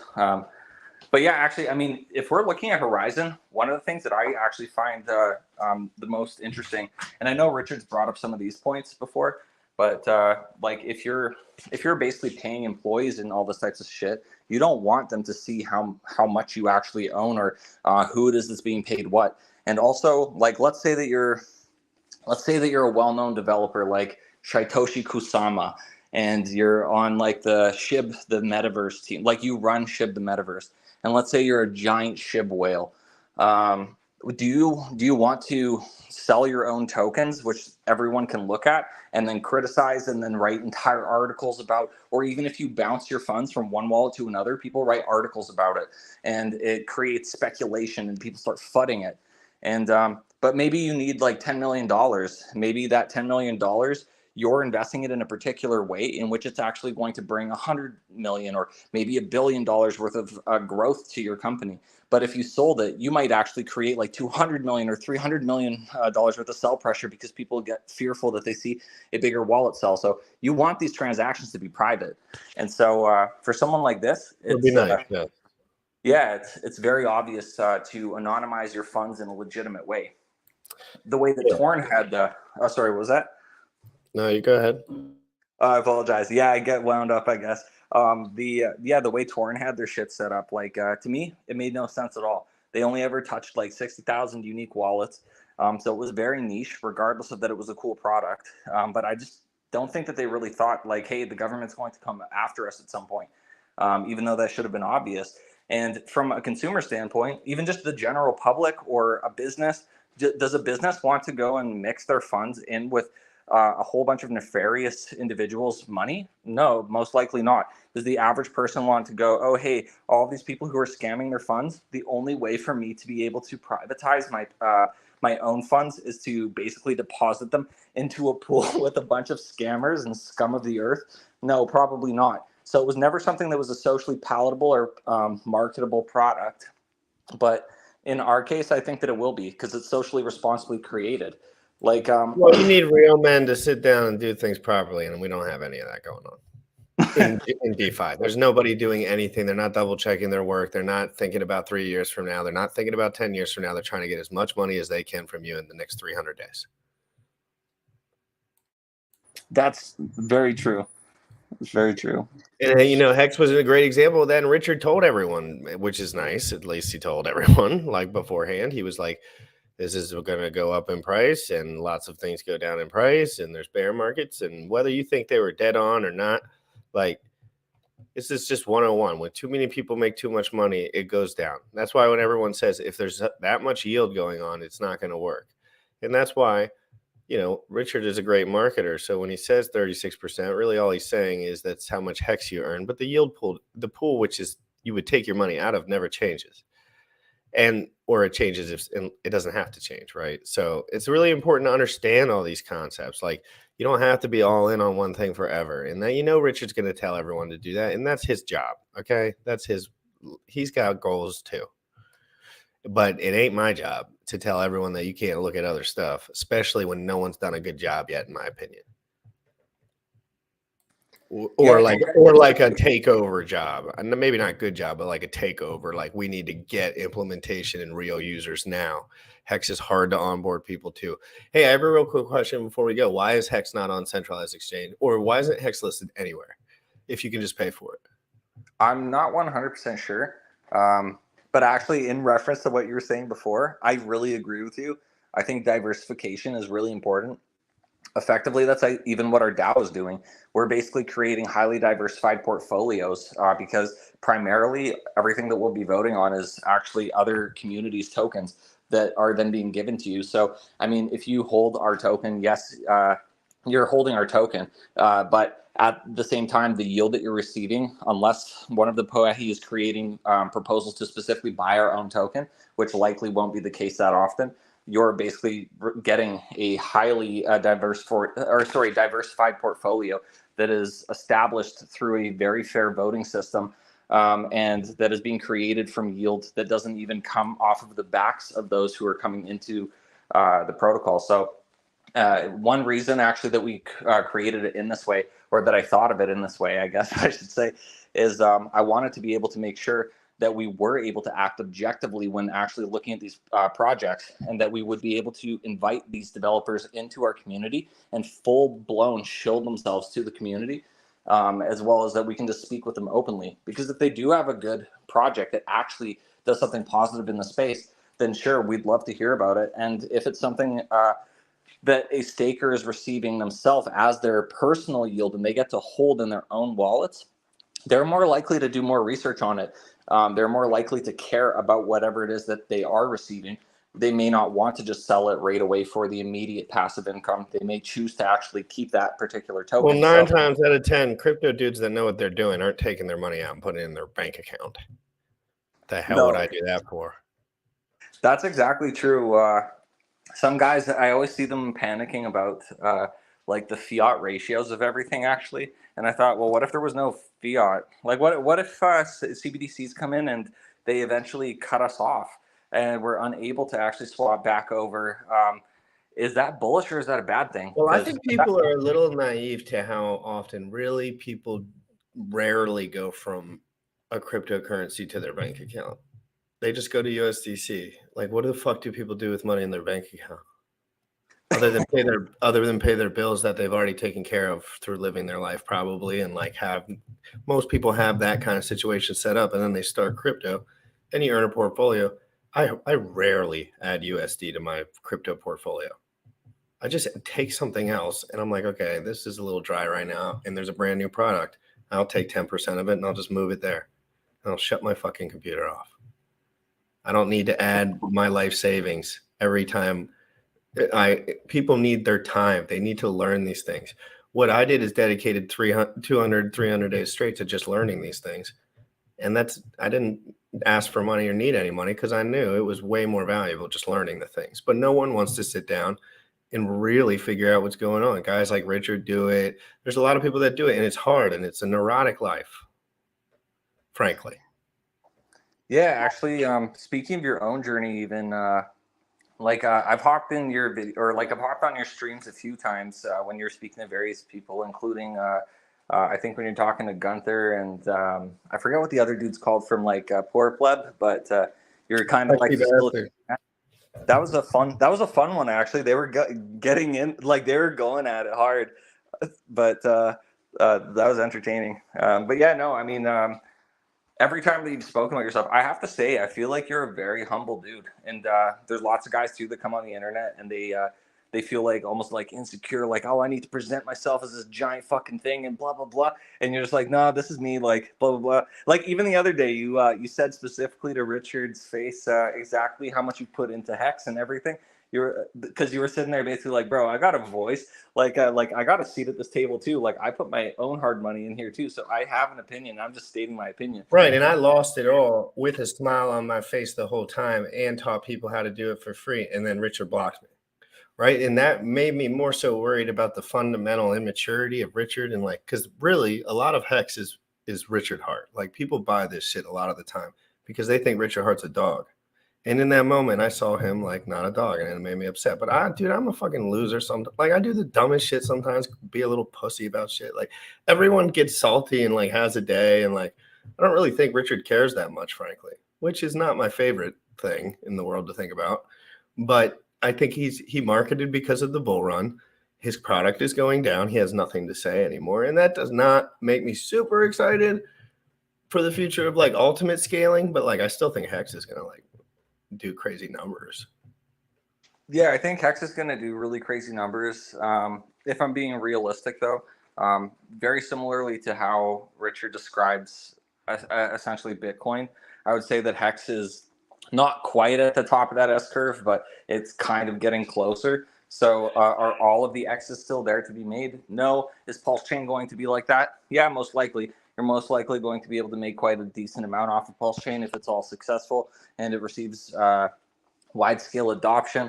The only thing I guess is, did we see wide-scale adoption of like any of these other forks that came off of ETH? Not all of them, but I think in general, like Richard's extremely intelligent. I think that his team is extremely diligent. Any of the dev guys that seem to be very close to Richard, they're all very bullish on it and very well learned. Like Walrus is so fucking smart, man. That guy is such a G. I love that guy. But yeah, no, like I think Richard honestly is just hyper intelligent, and he thinks about things in a very different manner. And I think that he's very much so a visionary. So he can see the little mistakes or like the little flaws that exist in other things, and he can improve upon them. And so like I think that he'll be able to adapt to any situation that the world kind of puts out, regardless of what happens or what the central banks do or regulators do in the next while. I think he'll kind of just like dodge and weave it like fucking Neo in the Matrix. And right, he's tricky, man. He knows how to make his shit work with the tools he's got. And that's what I agree with. Like if Hex on its own forever, like I do believe innovation kind of like there's stuff that we can't predict is going to come out and stuff. But when you have Pulsechain, you have flexibility. He can really change the dynamics of many different layers to the point where no one would even recognize. And I'm not saying this is good or bad. Some people would probably say it's bad, but he's created such a good following, and that's really all you need. Like, it's not about the first person to do it. It's about the guy who got the most people to be Haran about it. Like Buck brought up, like the first MP3 player I had was not an iPhone, but now they're all iPhones, and they didn't invent it. They had nothing to do with it other than copying the product and making it better, right? But they had a fan base that was fanatical and smart. And that's what really pushes things forward. And that's why Richard focuses on that a lot. But I still think there is many fights and battles to be had. And I think the emergency end stakes and a lot of that stuff when we get close to that $1 mark is going to be ridiculous. So I think there's just a lot of battles to be had. But the bull market can kind of break through a lot of shit, which is not good either. It's like when things pump so much that like grown men don't even know how to handle themselves, like that's not really good for most people. Yeah, I feel you. I think honestly, Richard really just hates people talking about other projects within his streams, just because those things lie outside of his control, or not even just in his streams, but even in his comments. Like there was at one point where I was talking about Cult quite heavily, and like I mean that's how I ended up in your guys' DMs in the beginning too, was shilling Cult, or not DM, sorry, in your guys' comment section. Was back then when I was bullish on Cult, and then I did a bunch of research, and I'm not going to say I'm not bullish or anything, but like I said earlier, I'm not invested, obviously. So like, and I'm not, you know what, that's probably the worst thing to say on a recording. Oh my God, just shut up. But it is. Shut up. They love my show. No, I'm kidding. I'm kidding. I don't care about the feelings. I felt the exact same way when I looked into Colt. I said there's too much variability with someone else. I didn't like that there was some control of people investing money into things that I didn't really want it to be invested into. And I knew that was going to be the case. And so I just was like, nah. But anyway, I got to fucking go. But you can come on whenever you want, bro. Hey, thanks so much, brother. Hey, really thank you for having me on. It was a pleasure. And yeah, it was fun chilling with you guys.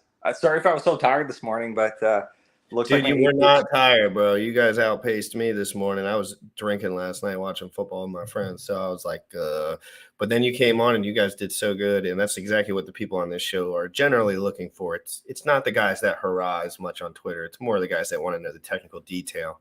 And I think you're really good with that. And Sam. So that's what we do on the show more. Hey, thanks so much, Jim. Yeah, actually, like I'm not even like a coder or anything like that. So sometimes when it comes to the technical aspects of things, I get lost.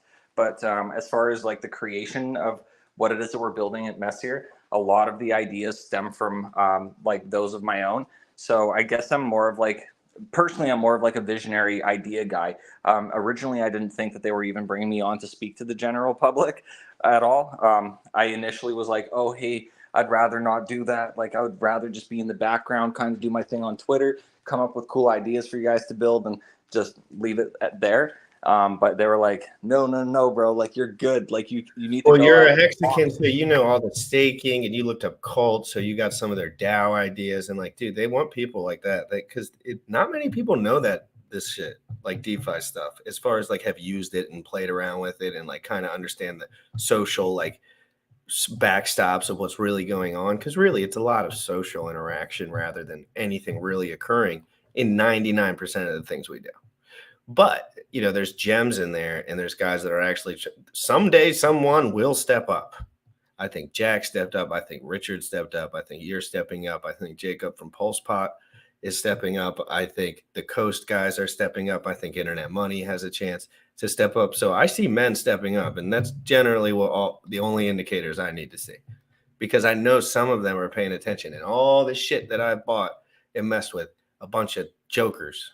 You know what I mean? As far as what I see, not like what I buy personally. Like I like Hedron and Richard, and okay, that's not what most people are buying. But I like Hedron too. I really like Hedron. Oh, I love it. Upside, yeah, actually, donkey. Man, that first leg down that it did, like around Christmas time, I want to say. Like I feel like it was sometime in the winter at least. But yeah, so like it did that first little leg down. I was like, hey, fuck it, I'm buying some. So I bought a nice little chunk, and then all of a sudden, what I think everyone was calling it the 3 a.m. dumper at the time. They're like the 3 a.m. dumper, and it would just keep dumping and dumping, and I'm like, oh, sweet, bro, best DCAs ever. And then it just really, really fucking started tanking. I'm like, oh my god, yes, dude, like even bigger DCA. $136 for $1 billion at the bottom. Yeah, just chunking in, and then all of a sudden that wallet, I thought it was so ironic. And maybe I was fucking up what I was reading on Twitter, but I think that Gunther was like almost pointing out to people at the time. He was like, look at this wallet. And like, he was almost like facetiously pointing out like it could be anyone, but he was like, oh guys, try to figure out who it is. Almost playing like this game. Like, and then I didn't even know it was him. I was just like, yeah, what a piece of shit, this guy. But at the same time, I was like, this guy trying to kill Alex's project. But for me, he created Pulsechain. Pulse Doge was created with the funds for, not the created, but like those funds are many funds from Gunther's 3 a.m. whiskey drinking Godwicks. But anyway, but it just showed that Gunther was never really understood the market. Like, yeah, he made money, but he never understood the market. Why? I brought him on the show and called him an idiot in front of everyone, and then he hates me now. But I still like him, you know. But he sold all his coins and really thought that he, as an individual, could stop something when there was math and buy pressure. And he was an idiot. Like, it went 15x from the bottom if he just took 10% and then just whatever. Like, he could have played it 100 times better and made so much more money. Ridiculous gains. But those Gunther Godwicks will always be on the chart, right? And we'll always see that 27.3% slippage. And then we can always look back and do some math. based on those numbers, because I told everyone at the bottom, I was like, this thing can't stay down too much longer because there's no one left to sell. Like, they don't have enough to sell right now. Like, yeah, you could sell $1,000 here and there, but into what? There was no liquidity at the time. I knew what it was going to do. Like, but it's not as valuable as people think, because the liquidity is only what the liquidity is. Like, if you want to sell $1 million, like at that time, no, never going to happen. But Gunther managed to squeeze 800 grand USD out of it on that Godwick, which was cool. It was actually a good sell. But I thought what Alex from Hedron did was very much like Richard, and where he thinks about the future and some of the specs that maybe some guys don't think about as much. And I think Gunther got personally. Honestly, 100%, man. The first time I ever listened to Alex speak, I knew that I wanted Hedron. I looked already at the mechanics on the website, but I just listened to him speak, and I thought, this guy thinks like me, except he has technical knowledge, whereas my actual coding ability would be zero. But like just the way he was speaking, I thought, okay, this guy really thinks about things. Like, I can tell as he was speaking that he imagines things, and anything I talk about, I imagine it. So people are like, oh, how do you remember all this shit? It's like, well, I came up with it. Like, I'm not coding any of it, but I came up with all these ideas. They're just in my imagination. I can see the entire flow chart. I can tell that this guy is very similar. He must have some type of photographic memory of some kind. Engineering type of dude. Yeah, like just real. Honestly, it just resonated with me very heavily, and I thought, whatever this guy's creating, I'm buying this. And so like once I started buying into it and everything, even when it was going down, I knew, okay, there's little aspects of this with the inflation that I can see are probably an issue. And I remember back then as well, I was talking to some mutual friends that I know in real life that also bought into it. And they said, oh, are you sure that this was a good investment? I said, well, for myself, yeah. I said, I think this is a great investment. I think that this person is going to come up with something to basically solve all of this as well. And then sure enough, like lo and behold, he comes out with Icosa. And I'm like, bro, see, that's it. And it turns out he wrote them both before he even started. Yeah, see, that's also awesome. And I knew it. I didn't know what he was doing. I didn't know what it was called, but I didn't care really. I was just like, nah, this dude's got a better hold on what's going on and I think he really did numbers. But it also created some negatives, in my opinion, because other people started getting lots of ideas because of that. And at some point, that liquidity gets diluted. And I really do believe that bothers Richard Hart. I do believe when he sees 742,000 of Uniswap volume on a daily for Zen, which has $5 million market cap, I think that bothers him. And whether he thinks it's good or bad, I don't think he thinks it's bad. I just don't think competition. It's like back when I was selling stuff, dude. If someone else was selling someone the same thing, I would want to punch them in the face and tell them to get the fuck out. And so like, I get it. Like, I'm not an idiot. Like, but I'm not going to sit here and say he made any valid points. And that's what everyone did. He got everyone to gang up on me. So I went on to his Twitter space and I was going to ask him questions about the gas fee structure for Hex. He immediately called me a pleb and said that I was a Zen shill, and I never brought it up. And that's when I knew it really bothered him. And that's when I wanted to think about it more. I was like, maybe I should look into this shit more. So then I kept looking into it, and I thought it was lit. Yeah, no, actually, that's lit. Bro. I thought it was litter when I double checked. Yeah, actually, I was talking about this with some of my guys the other day as well. I feel like people wouldn't even be attacking it so heavily if they weren't actually worried or felt threatened by it.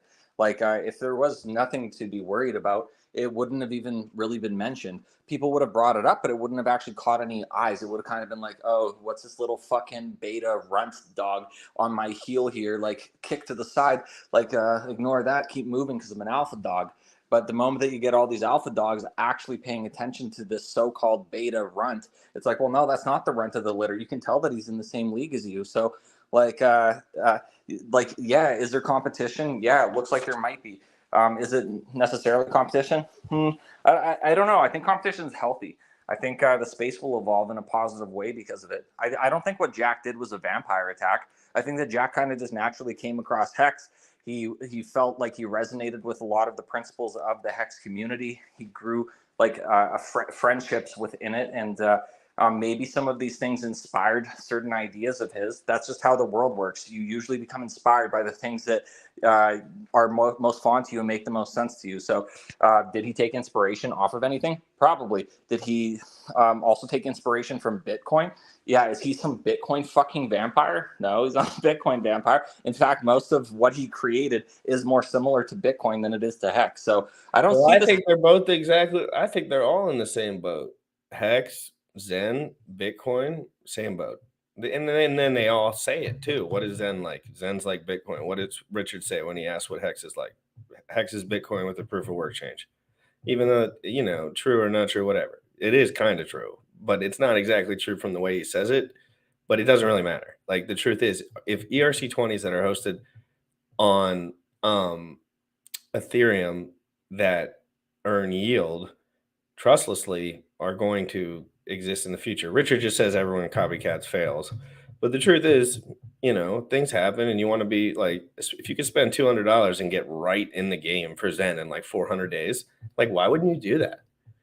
I don't care if it fails. Like, what the fuck do I care?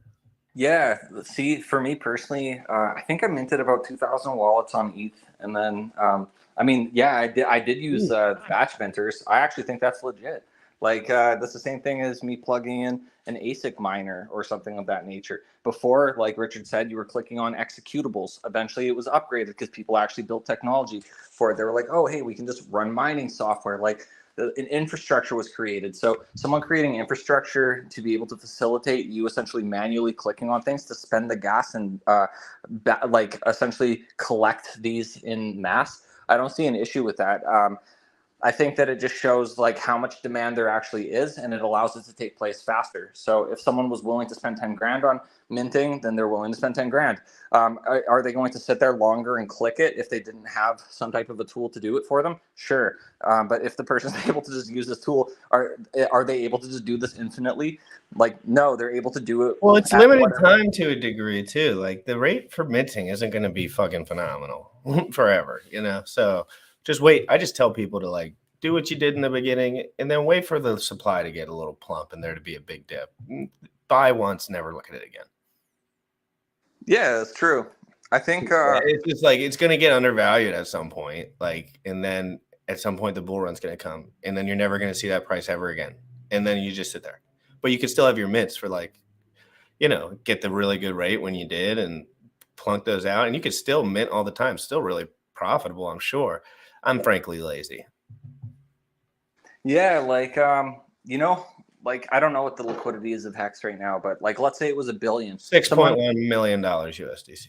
6.1 million. Okay. Let's say it was $1 billion. Let's say that there was $1 billion of liquidity for Zen in the future.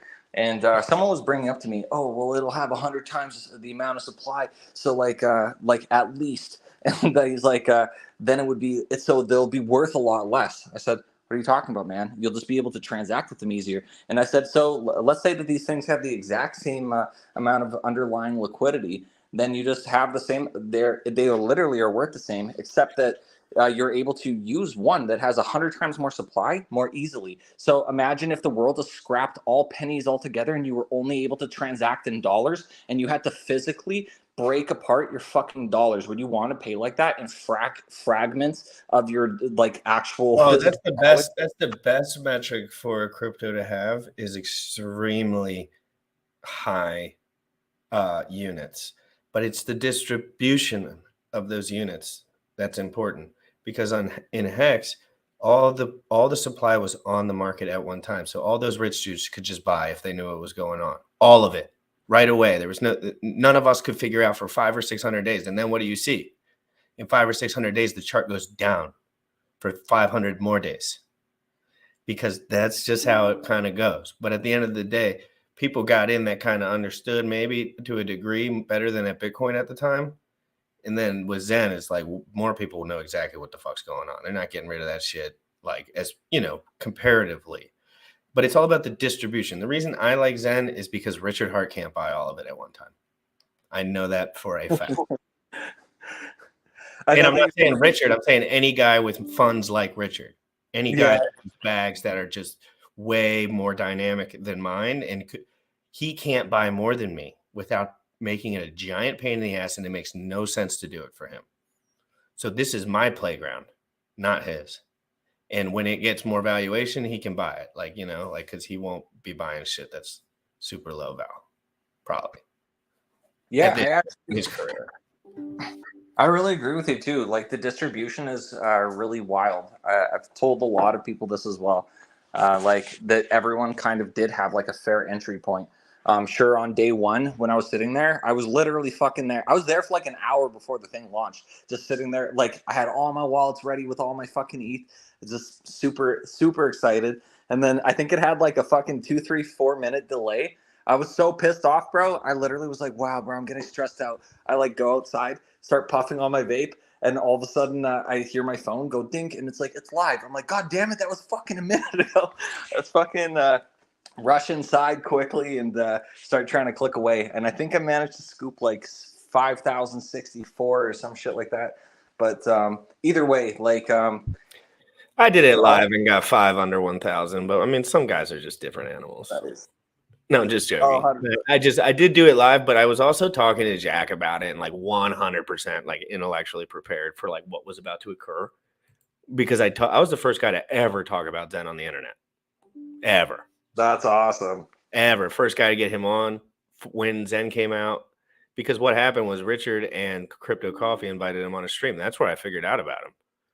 So he was on there with Richard. He was on there with Crypto Coffee. He was talking to all these people. Richard was like, "You're impressive, dude. I wish you were on my squad," and all this shit. And I was like, "Oh, yeah, this dude's cool. I'll follow him."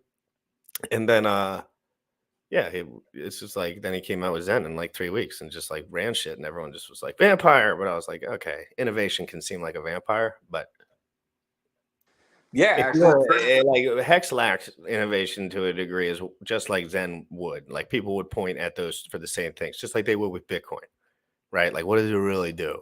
It's a centralized exchange trading token for the most part, and nobody uses it, and it's all on Ethereum, and none of it's on chain traded. So the dynamics are a bit confusing for the future of crypto, but we're going to be in it together. It's okay. Hell yeah. Oh yeah, actually on that note, I forgot to bring it up. I think I did DM it to you, but when Open Hatch launches tomorrow, I'm almost 100% sure like that will effectively make M87's Open Hatch application the first application that gives Zen a real use case, because you'll be able to utilize it for OTCing or like doing escrowing. Well, can we get you on with Jack Levin tomorrow or what?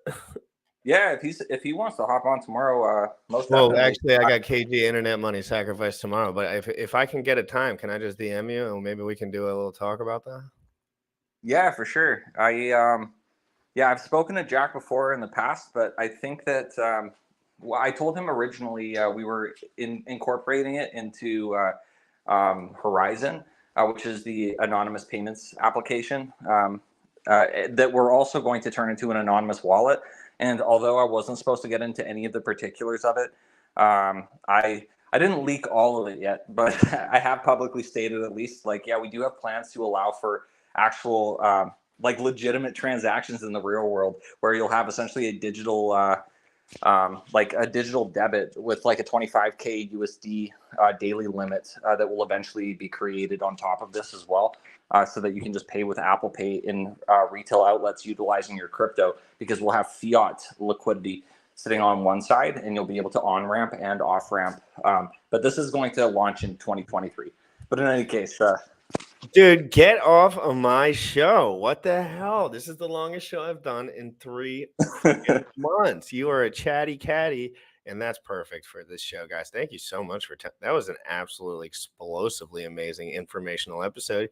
And all I ask from you beautiful people in the audience is that you share my content and let everyone know that I'm a real G. All right, dude. Thank you so much for coming on. You are awesome, smart, and I hope we can talk more in the future. And we need some guys to step up in crypto, so let's get it going. I'm not afraid to work, baby. Let's go. Hell yeah. And thanks for having me on, Jim Rat. Really, really appreciate it. You're super hospitable. And yeah, I didn't get to say bye to Sam at the time. I was trying to copy his number. He always leaves at 12:30, so yeah, okay. He always has a call at 12:30, so he just dips off. Hell yeah. Peace, brother. Thank you, so. You too. I'll see you in the Telegram. Later, guys. Hit the like, smash the like, all the stuff. Love you. Have a great day. I might be on later talking about some stuff. Probably controversial. I'll probably be rude. People will hate it, I'm sure. Let's go. You already know what time it is. Crypto in the morning. Crypto in the morning. Crypto in the morning. Waiting on phone. Crypto in the morning. Crypto in the morning. Crypto in the morning. Crypto in the morning. Crypto in the morning. Waiting on phone. Crypto in the morning. Crypto in the morning. Smoking a blunt on my way to the gym. 11 a.m. and I'm already tuned in. Got me some hex and I'm making a stay. Got me some heads on, I'm making it rain. Pay me some maxi and that's just in case. Gym ready sent me to show you the way.